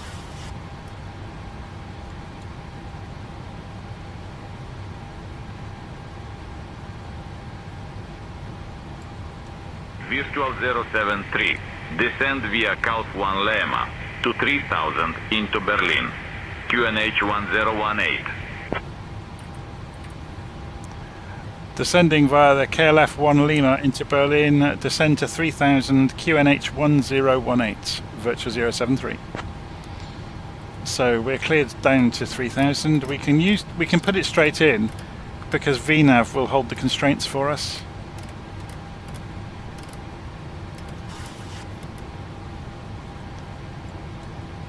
If we just toggle VNav, it will make sure that it picks up the 3000. Ladies and gentlemen, we have left our cruising altitude and have started our approach to Berlin. Please return to your seats. Yeah, I left that on your auto. tables and fasten your seat belts. The use of the lavatories is no longer allowed. Thank you for your cooperation.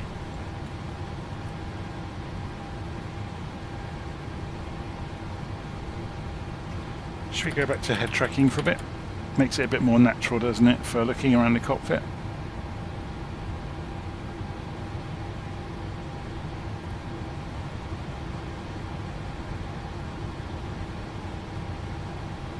Also means we can look outside and see the twinkly lights whizzing past.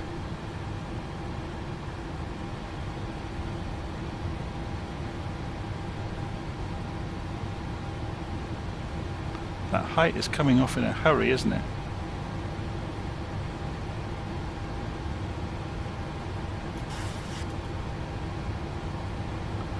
So KLF-1 Lima gets us as far as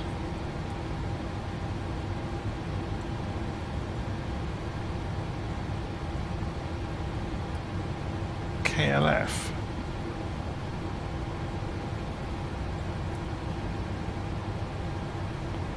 Oh, sorry, it starts at KLF and then continues on round. And then the approach is from DB443.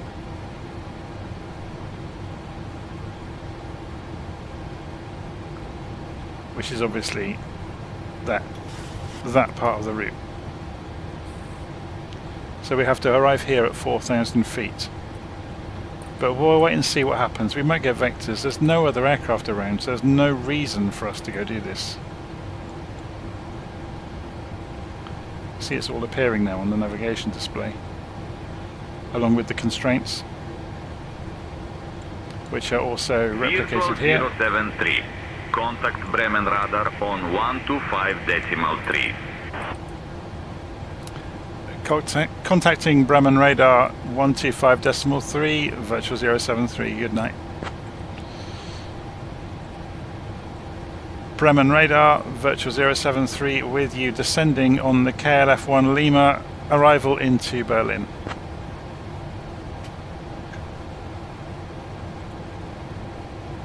Virtual 073, Bremen radar identified. Good evening.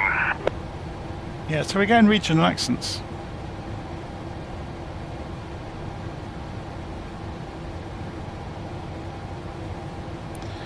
The course is for the ILS. We're using GPS navigation for lateral navigation. The course will only come into play when we switch over to landings or approach mode. So when you turn, this is the mode control panel for the autopilot. When you switch this to approach mode, it will try to use the radio navigation, not the GPS. But in order for it to do that, you have to put it in the right place in the sky. So that means below the glide slope and somewhere near the right direction and lateral position. If you are above the glide slope when you engage approach mode, it will not engage. You have to fly into the glide slope from underneath it. It's a safety measure so you don't dive at the floor.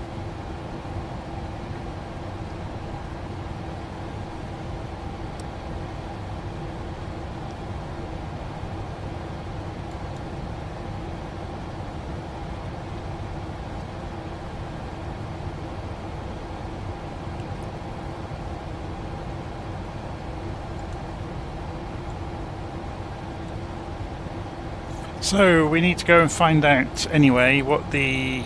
Oh, they just told us on the radio. QNH 1018 at Berlin. Let's double check that. Virtual 073, contact Berlin approach on 121.13. Contacting Berlin approach 121.13, virtual 073. Good evening. Berlin approach, virtual 073 with you, descending on the KLF-1F, arrival into Berlin.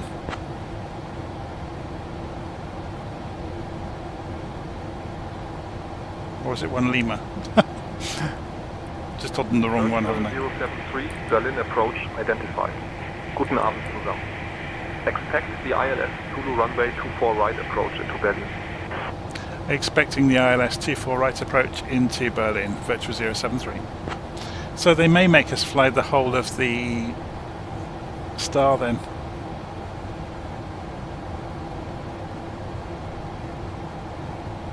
We are still quite high. It would be a bit of a dive bomb to get down quickly enough. We'd have to throw the spoilers out at this point.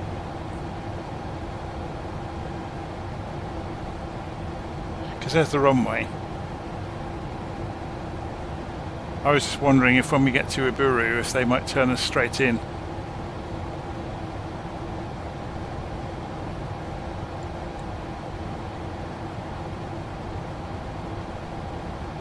We could be cheeky and ask, couldn't we, when we turn towards the airfield. We'll see what the altitude's looking like. What is that?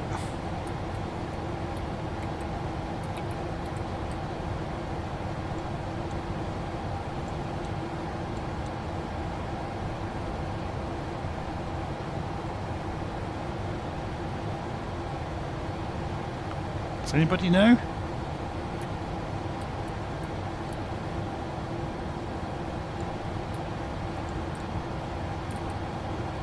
So where are we on the map?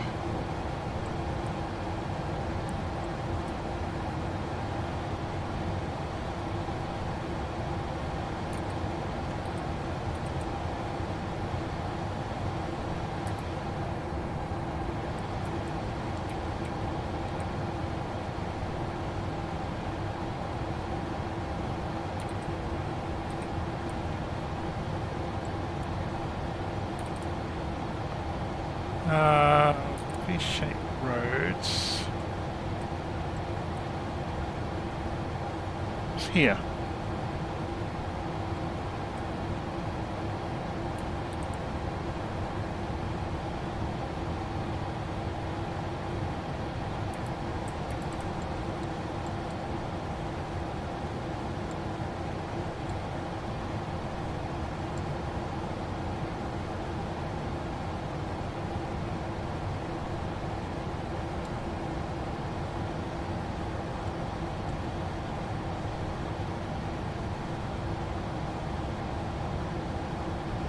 What on earth is that?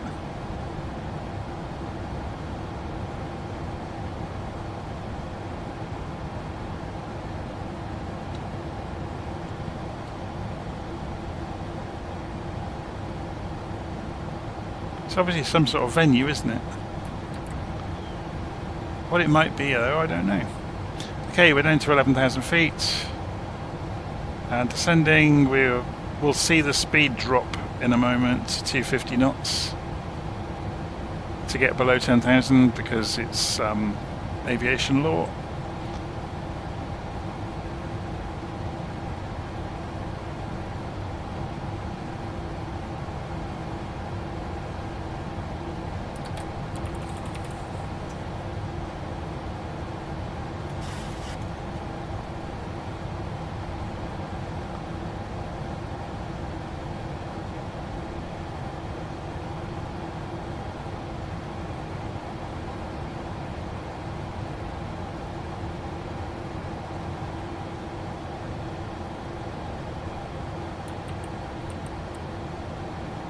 So that is the airport over there with the blue lights.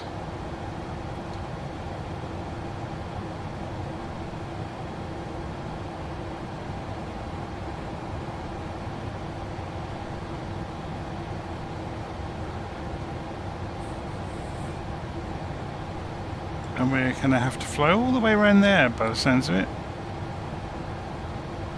Unless they let us in more quickly.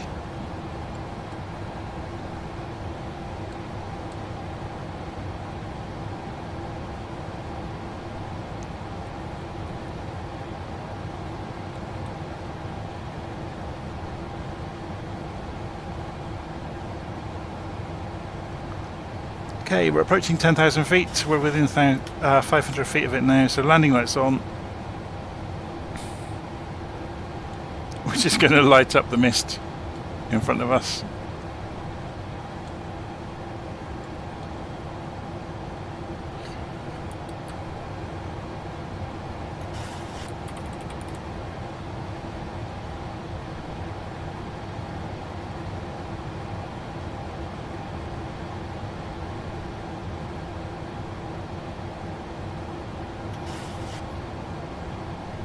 Yeah, the speed is coming down, look, it's edging down on its own. It's not doing it in one big lump.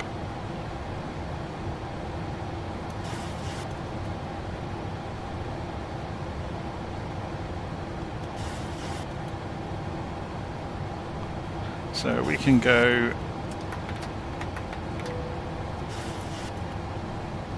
flaps now, which will give us natural drag to come down a bit more quickly. Ladies and gentlemen, we are now on our final approach to Berlin. Please turn off all electronic devices and store them until we arrive at the gate. ensure your tray table So there's is the not airfield. away, your seats are in their full upright position, and your seat belts are fastened. The current weather in Berlin is cool, and we are expecting a smooth landing. Thank you for your cooperation. No pressure then, expecting a smooth landing.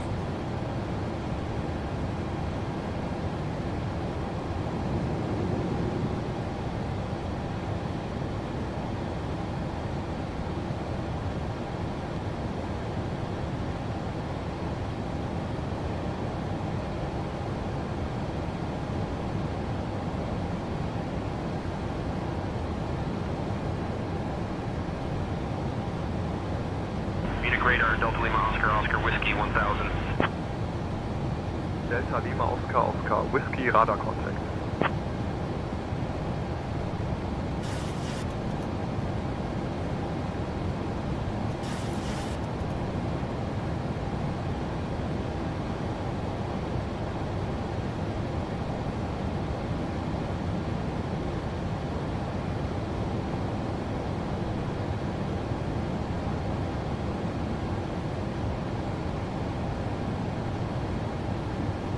So, shall we try our luck with the controllers and see if they'll bring us in? Is there any other traffic around? No.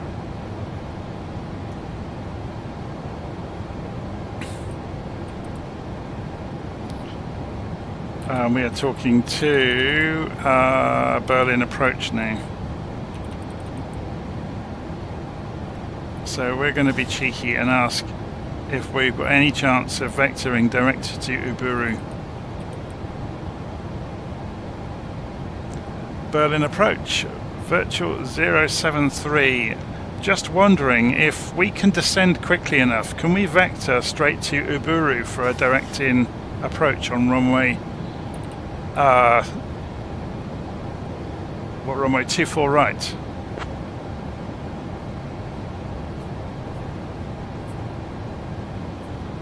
Virtual 073, I'll bring you back towards the airport in a moment. Turn right, heading 085 vectors for the ILS runway 24 right approach. So he's going to do it for us. Turn right, heading 085 vectors for the ILS runway 24 right approach, virtual 073.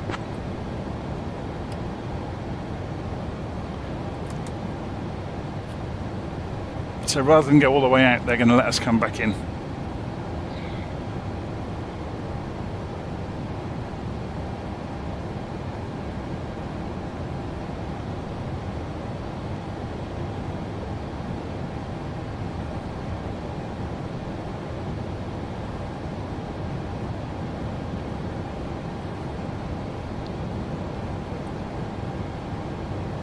Famous last words, they'll make us fly 20 miles further this time for the cheek of asking.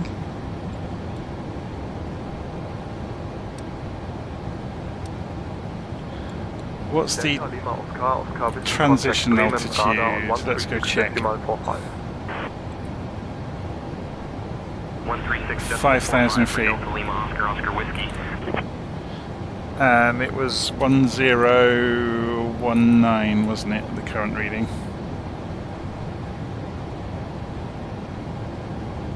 Well, there's nobody to cut in front of. I'm just reading the live stream comments. There's no one out here.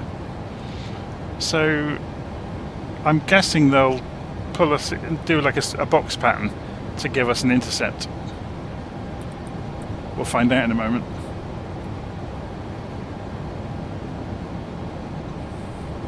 Why are we not? So of course, because we're off track now, VNav's not working, so let's go level change. Virtual 073, turn left heading 345.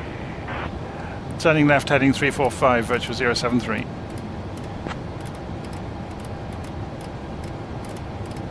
Virtual 073, 11 miles from Uburu. Turn left heading 300. Cleared for the ILS runway 24 right approach. Let's get that correct. To say back to them, 11 miles from Uburu, turn left 300. Cleared for the ILS runway 24 right approach, virtual 073. Yay, so they came through for us. So when we are 11 miles from Uburu, we need to turn left to 300 degrees.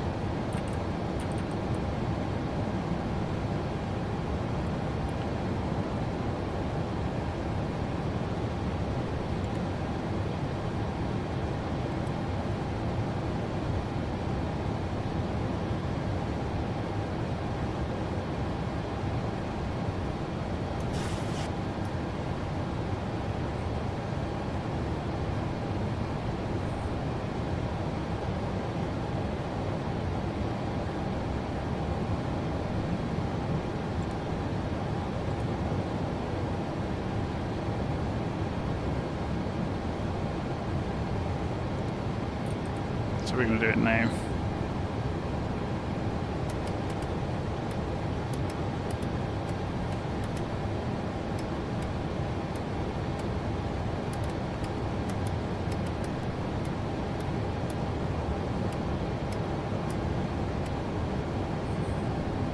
So if we bring the range down, you can see they're just putting us onto an intercept angle.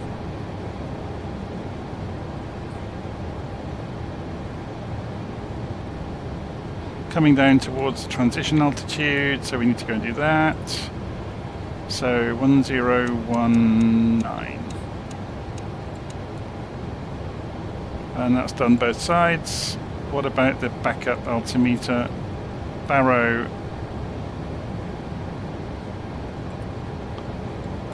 What's that going to be in old money? 310.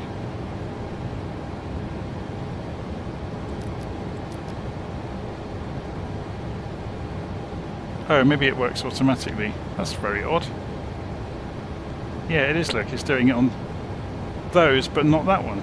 Interesting. Anyway.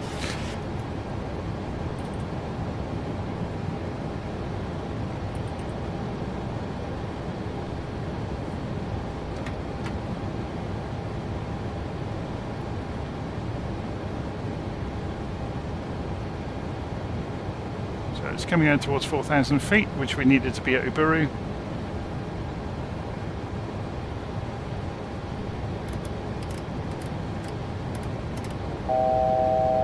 And we can clean up the flight plan actually if we want at this point.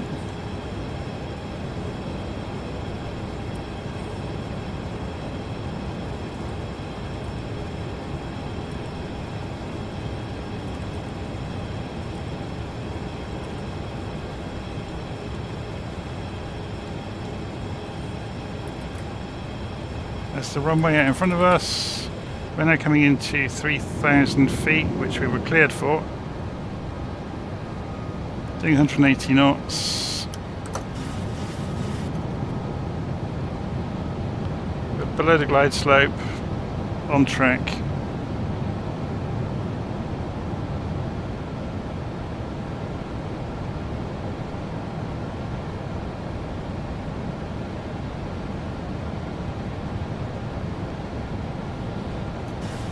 We can go and put landing system on,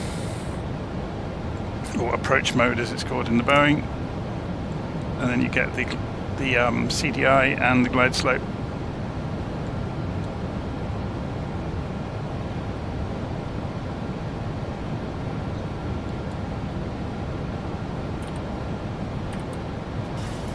Berlin approach, virtual 073 engaged on localizer runway 24 right.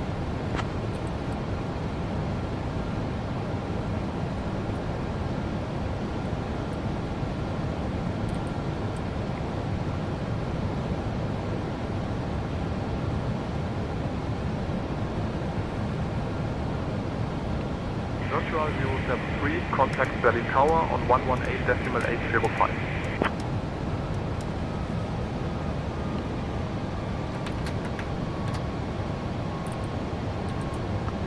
Contacting Berlin Tower, 118.805, virtual 073, good evening. Berlin Tower, virtual 073, with you, engaged on localizer for runway 24 right.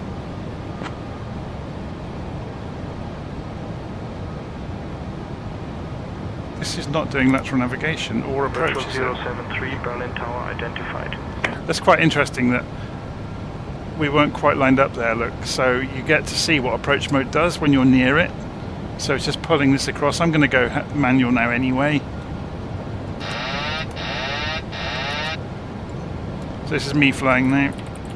I get to do the fun bit. So let's go and pull this back around. So auto throttles are engaged to hold us at 160 knots at the moment. Should we go manual on the throttlers as well?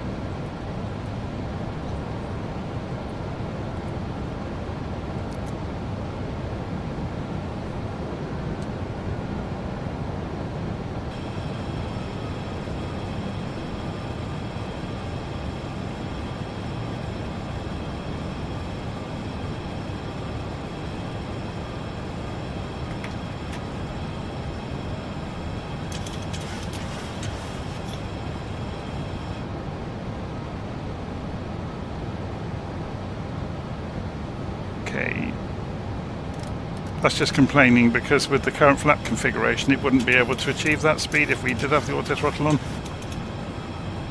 Okay, we're just climbing into the glide slope. We're almost on the glide slope now.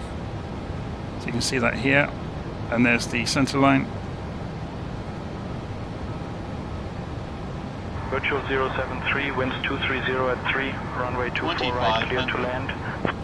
Clear to land, runway 24 right, virtual 073.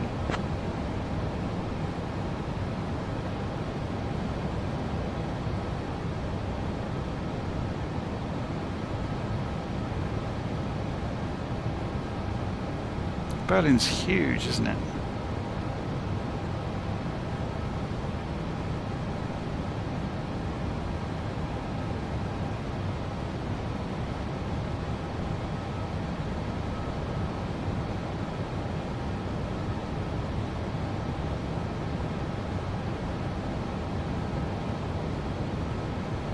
So the whole point of this, if you're wondering why I'm obsessing over it, if we couldn't see anything in front of us, we could still follow the instruments quite happily and fly the plane down to within, you know, sort of 50 feet of the ground by hand. And I have done it on occasion. I think quite recently I had a flight where the weather closed in dramatically. Sometimes, you know, because it's a simulator, you can control the weather. You can do it to yourself on purpose to test your skills out. So you can see we're drifting a little bit high.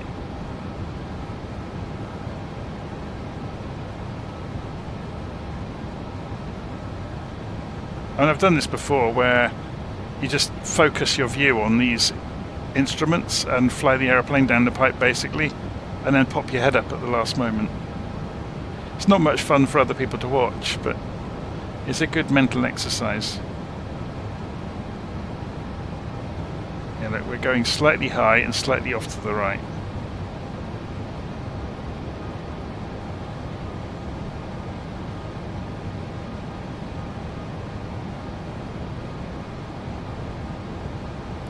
Almost no wind, which is super helpful actually.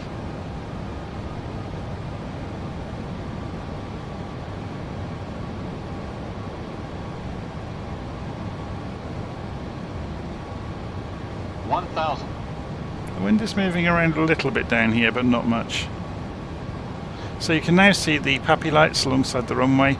So you're looking for 2 reds and 2 whites, and if you can see that, it should correlate with the glide slope being in the middle of the meter there. Approaching runway 24 right. So if you see more reds than whites, you're too low, like there. And if you see more whites than reds, you're too high.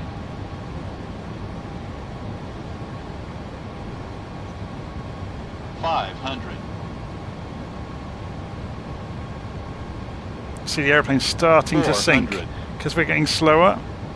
The airplane's sinking more. The angle of attack required is higher. I've got it on manual throttles as well, remember, so I'm having to kind of judge this. 300. With smaller aeroplanes, instructors will always tell you to use power to control descent rate with holding the attitude at the same angle. 200. It's a bit more of a juggling act with the big planes. 100.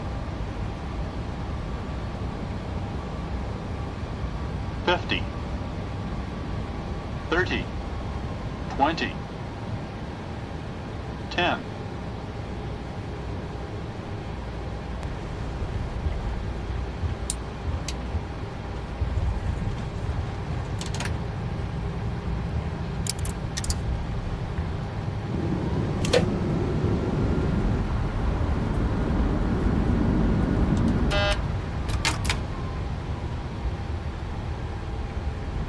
Virtual 073, welcome to Berlin. Contact ground on 121.705. We have arrived in Contacting ground 121.705, virtual 073. a symbol of unity and peace. Thank you for flying with Air France. Please remain seated until we reach our final parking position. On behalf of your flight crew, thank you for flying with Air France. The local time in Berlin is 1:17 a.m. For those with upcoming connections, please note the following. Flight AF 223 to Frankfurt departs at 6:30 a.m. from gate B12. So we need to go and get the landing lights off. Departs at 6:45 a.m. from gate B15. And strobes go to steady. And then we go and contact ground. And have a look at the map. At Berlin ground, virtual 073, requesting taxi to the gate, please. It's going to be V4, an apron, one of these aprons, I guess. Virtual 073, taxi to gate A02 via Lima 4, Victor 4, Foxtrot. Lima 4, Victor 4, Foxtrot for apron A02, virtual 073. Thank you. So, left once we get to the buildings. Let's get the taxi lights back on.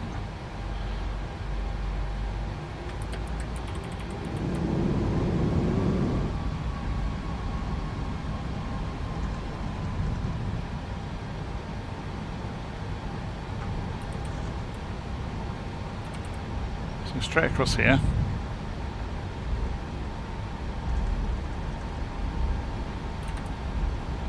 And the next one, and the next one, and then left.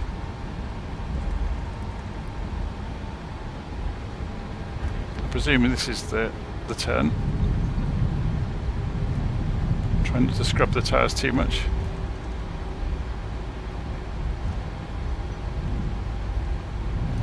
I'm not going to be too precious about which gate we pull into. One of them will do.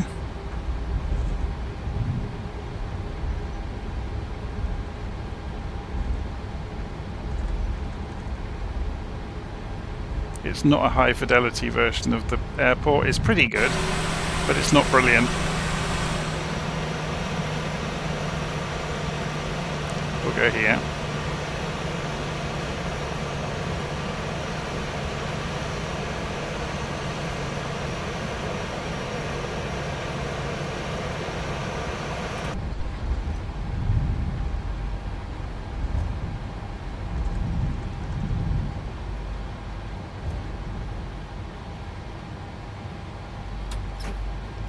Okay, parking brake is on,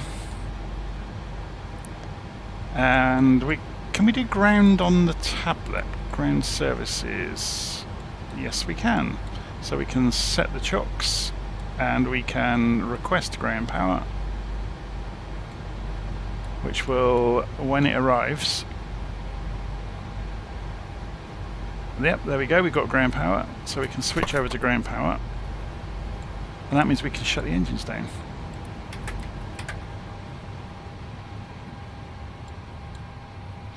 We can say to the cabin crew, hi cabin crew, you can disembark the passengers now. So we can go over here and... Understood, Captain. We will begin disembarking with passengers now. And then go turning things off for any airplane. So...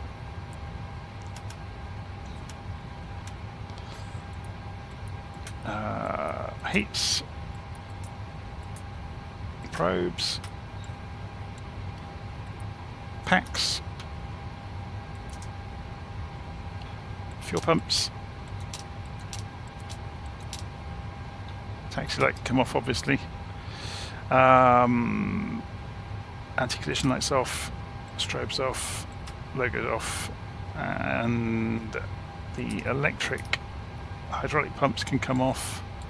The yaw damper. Did I never turn the yaw damper on? That was a bit naughty.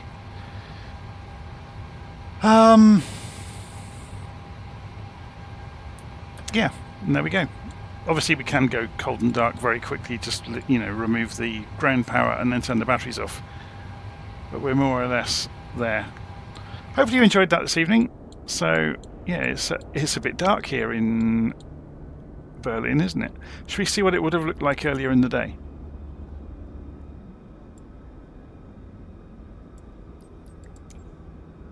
So if we go Shift X and then zoom into the air, the weather's just caught up with us.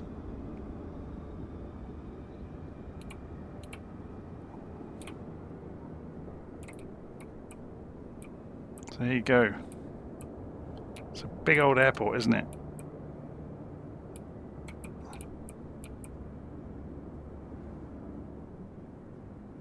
Very cool.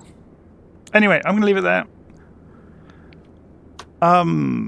I put a link in the notes for the startup procedure for the 737. It's the same across all of them, so yeah, it's the only thing that's obviously going to differ between them is the loading weights and vertical speeds and the flap speeds. So also rotate speeds, I should say, and the flap speeds. So yeah, otherwise they're functionally identical than each other. Yeah, I'll leave it there. So that they gave us quite a nice shortcut there, didn't they, after we requested it? Otherwise they'd have let us trundle on all the way round. But because we asked nicely, they let us come in early. Very good. Anyway, hopefully you enjoyed that. So that was a little flight from Charles de Gaulle over to Berlin. We had that one mishap where we went over some sort of bump right there and the airplane exploded. In Monty Python style. So then we ended up back at the gate and found a different route out to the 2-mile taxi down to the airport. But yeah, that was good fun. See you all again soon. Take care.